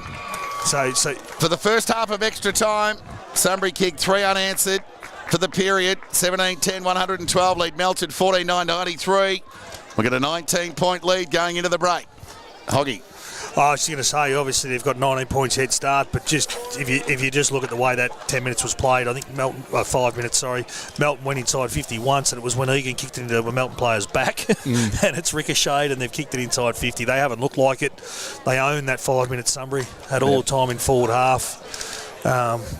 We know Melton's got the weapons to score, but I don't think they've got the time anymore. It'll take a spirited effort, that's for sure, to be able to overcome this. I mean, this, you could probably argue this might have been the scoring end of the day. There's been some goals kicked at this end, that's for sure, but yeah, it's going to be tough. Well, is it all just up to the players, or can the coaches have an impact here? Because they were denied a half-time, albeit an extra time chat Handley released the ball by hand, cut off there by Power, set up for him. He had Land to the outside, but he elected to go by boot. Land can run onto this now. Gathered and tackled, gang tackle, taken to the ground. Hurried kick out of the congestion from Egan. He got a bit on the ball. Out of bounds on the full in the end. And a chance for the Bloods to rebound. Can they go coast to coast and keep this game alive? That's just precious seconds off the clock, though. They needed everything to go right. Would have needed the first inside 50 to even look a chance. So Heaney will get the ball beyond the defensive 50. Hanley the fly. It's been super all year and durable. Right foot kick in the direction of Kite. Had a couple to beat. Stayed down. Wood couldn't hang on. Oh, stolen there by Sullivan. Released the ball to Davis. Got ball to boot. Kite. Got it. Geordie Kite. He missed to the left in that early final term dominance of the Bloods on the back of two posters. We'll just run around here and slot one back for the Bloods. 15-9-99 Melton. Trail Sunbury 17-10, 112. We're back to a 13-point ball game here at Marty Bush. Second half of extra time. Keeping the fans interested. Geordie Kite kicks his first of the afternoon and becomes the 10th goal scorer for the Bloods today. Sunbury have had 8 contributors. So it's going to be one of those games, while the extra time will exaggerate the possession numbers given the length of the game. I think there's been quite a number of contributors with 15 disposals or more throughout the day. Mawson into the ruck against Ampolsky. The latter won the tap. Suter couldn't get ball to boot. Cameron fighting ferociously in there. It's a hot footy. And the umpire will come in and square away a stoppage. 2 minutes gone as well, boys. So that's obviously something we need to keep an eye on. It'll come around very quick. So the first half of extra time went 9 and a bit minutes. Gee, goal here to the Bloods. That'll have everybody on tenterhooks once again. They haven't been already for the most part of the afternoon. Still no lights. Ball up. And Polsky, Mawson, call it even. Suter couldn't get a handball release. He's held up. We'll get a ball up. Crucial that Sunbury stick their tackles in and around stoppage now. Stick tackles, they win. Ball up. And Polsky went early. Hannett tackled lawfully by Davis. Gee, it's like a Ball security, Egan. Just hanging on to the footy. Stick their tackles. flock of seagulls fighting over the one chip at the moment. Yep. Ball up right in the middle of the ground here. Second half of extra time. Manito, that was holding the ball. Umpire let it go. Jack Walker fed the ball by hand. Sullivan got a kind bounce, got to his left side and fed it wide to Scoble. Now he gathered cleanly. He's on his non-preferred. Gets back onto the right to a squaring kick to the danger zone. Ground ball. Gathered by Hannett. Slow hand pass. Kite overran the ball. Wood didn't. Searching hand pass. Got some metres gained. And the follow-up work was good. It was clever work by the left footer. Went back to Cameron, who's been good today. Squaring kick to the danger area. But Sunbury had numbers at the contest. Look out! Managed to feed the ball to Lever. They've got a tumbling kick. If that rolls out of bounds, it'll be deliberate. So Doyle needs to get a touch on this, and he won't. That'll be deliberate. And Scoble will take the resultant free kick. The seconds tick away in this game. 4.5 gone. Scoble with an entry inside 50. Through the hands of Ampolsky. Geordie Kite's held up. We'll get a ball up 25 metres away from the Melton goal. Needed a catch there, I think. Yeah, they just seem to be doing enough, Sunbury. Ball up. Ampolsky tried to grab it out of the ruck. In between the legs of Mawson. Just everybody wanting just a marginal gain in the name of a free kick, Hoggy, but not forthcoming. And we'll get a repeat stoppage 25 metres away from the Melton goal, who trailed by 13 points. Can't be stationary here. They need movement through the stoppage, Melton. There Ball up. There's the thump from Ampolsky. There's a hold on Miller. Umpire denied. And we'll get a ball up. They are flying through the stoppage, just trying to get out the front or get a hold. You can tell they're well drilled. How many players around the footy? I'll give you time to count there, Hoggy. Tap one by Ampolsky. Through traffic went Miller. Fired it out. Walker's kick just ricocheted high up and under. Important little spoil on the ball from Ryan Carter. And Lever thumped it through to the safety. Have they been the fault of the rush behind? 26 of the 36, I reckon, mate. Wow. 2-goal ball game. 112 plays 100. Sunbury lead. Hannett with ball in hand. Goes wide to Sutton. And he's got it. Yes. He's probably telling umpire he's going to have a shot here and then go short. As he does. And got it over the top to Johnston. And he wheels onto the right boot. Sends it forward in the Lant direction. He can mark uncontested in the end. And that may well be enough. Sunbury with 1 foot into the BFNL Grand Final at City Oval next week against Darley. Sutton again. Just his craft, like you said. That's right. He did the hit up, made him wait, but then he just shaped his body, protected the ball.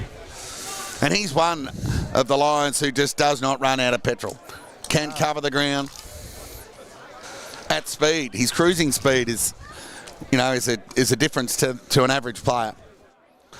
So it'll be Lant here. Chance to kick his third today from 40 metres out. Kicks on its way. And it's off to the left. But it's a handy point. A 13-point lead to Sunbury. 17-11, 113. Melton 15-10, 100. So they waste no time bringing the ball back into play. Manito.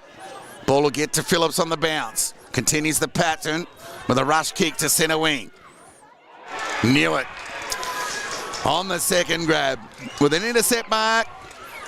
They know they're home now. So Sutton is calling for it in the pocket. So he goes in that direction. Johnson at the back. Ground ball opportunity. As it ended up in the breadbasket of Sutton is held up and we'll get a ball up. Somehow still ends up with him, no matter what. Sunbury by 13 points. Loose ball. Egan on his left. High up and under kick. Nearly brought rain. Manito. Somehow the ball was kept in. Not out of trouble yet, the Bloods, but they negotiate by hand. Manito needs a kind bounce, and he got one. Foot race on, look at him go, the terror. Ran to the defensive 50, took a second bounce and a third. Great individual effort, took them on. Gave it over to Geordie Kite. He's tackled. Now he's in trouble. Umpire call play on. Let off there for the Bloods. Foot race on, Doyle. Left foot kick across the body. McLean. Clever kick by Doyle. Didn't blaze. Saw McLean. 1v none. Round the corner. About 8.5 gone as well, boys, so this could well be the final kick. Probably been the better side for the day. You know, they've set the tone early in quarters. There it is. Sunbury are into a grand final. McLean will finish off Sunbury's good work with a poster. We've seen a few of those this afternoon, but the final margin in favour of Sunbury by 14 points. 17-12, 114 have defeated Melton in extra time. 15-10, 100. A 14-point win to the Lions. Congratulations to Matty White and the Lions camp. But hats off to the Bloods, who were sound in defeat and were able to, who trailed all day and were able to hit the front in that last quarter. Couple of posters and a miss to the left. Proved costly in the end, but you can always look at the last quarter in retrospect to carry more weight than other times during the game. So I'm sure both sides missed their opportunities, but at the end of the day, for time spent in front, Sunbury has ended up the deserved winners here at Marnie Bush, and they're off to a grand final, their first since 2016. Yeah, so 9 to 10 years, a couple of COVID ones in there, but they're very excited too, the Sunbury supporters, because it's been a long time. So, and McLean's poster did bring memories. Your mind rushed back to that early part of the last quarter where they had those 3 shots, Melton, and couldn't capitalise. But I do think Sunbury probably were the better side for most of the day. Melton were effectively kept in it by their stars' ability to find a goal when they needed it. The Carters and Kites early, just throughout the game. But it's huge for Sunbury.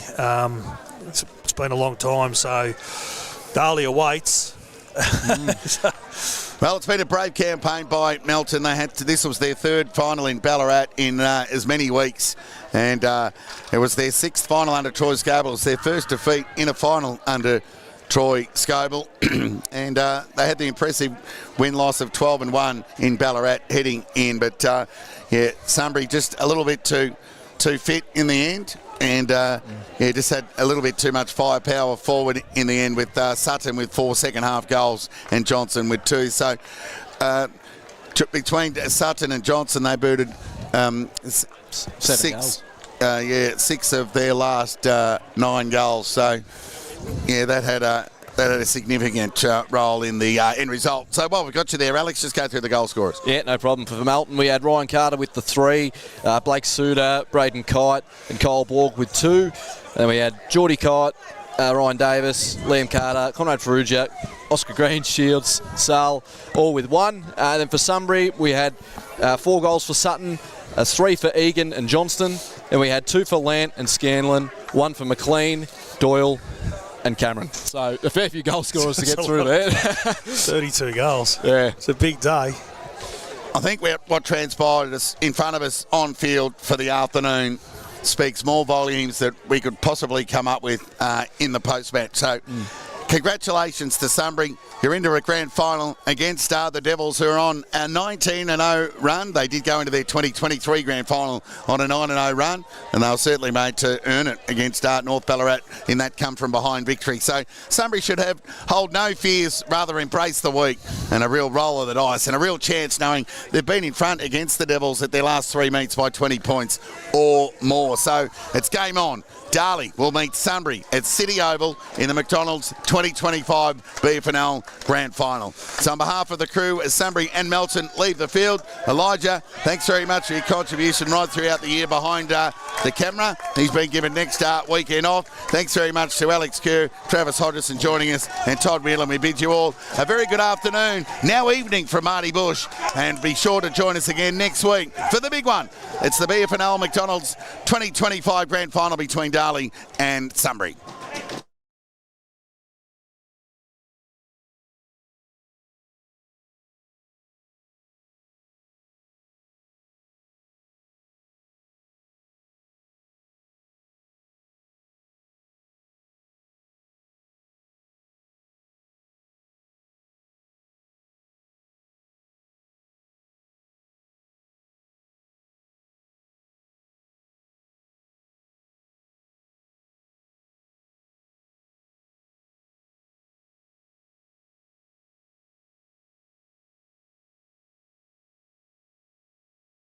A wise man told me that if I play Monopoly at Macca's, I have a 1 in 3 chance of winning from over 49 million prizes every time. It's me.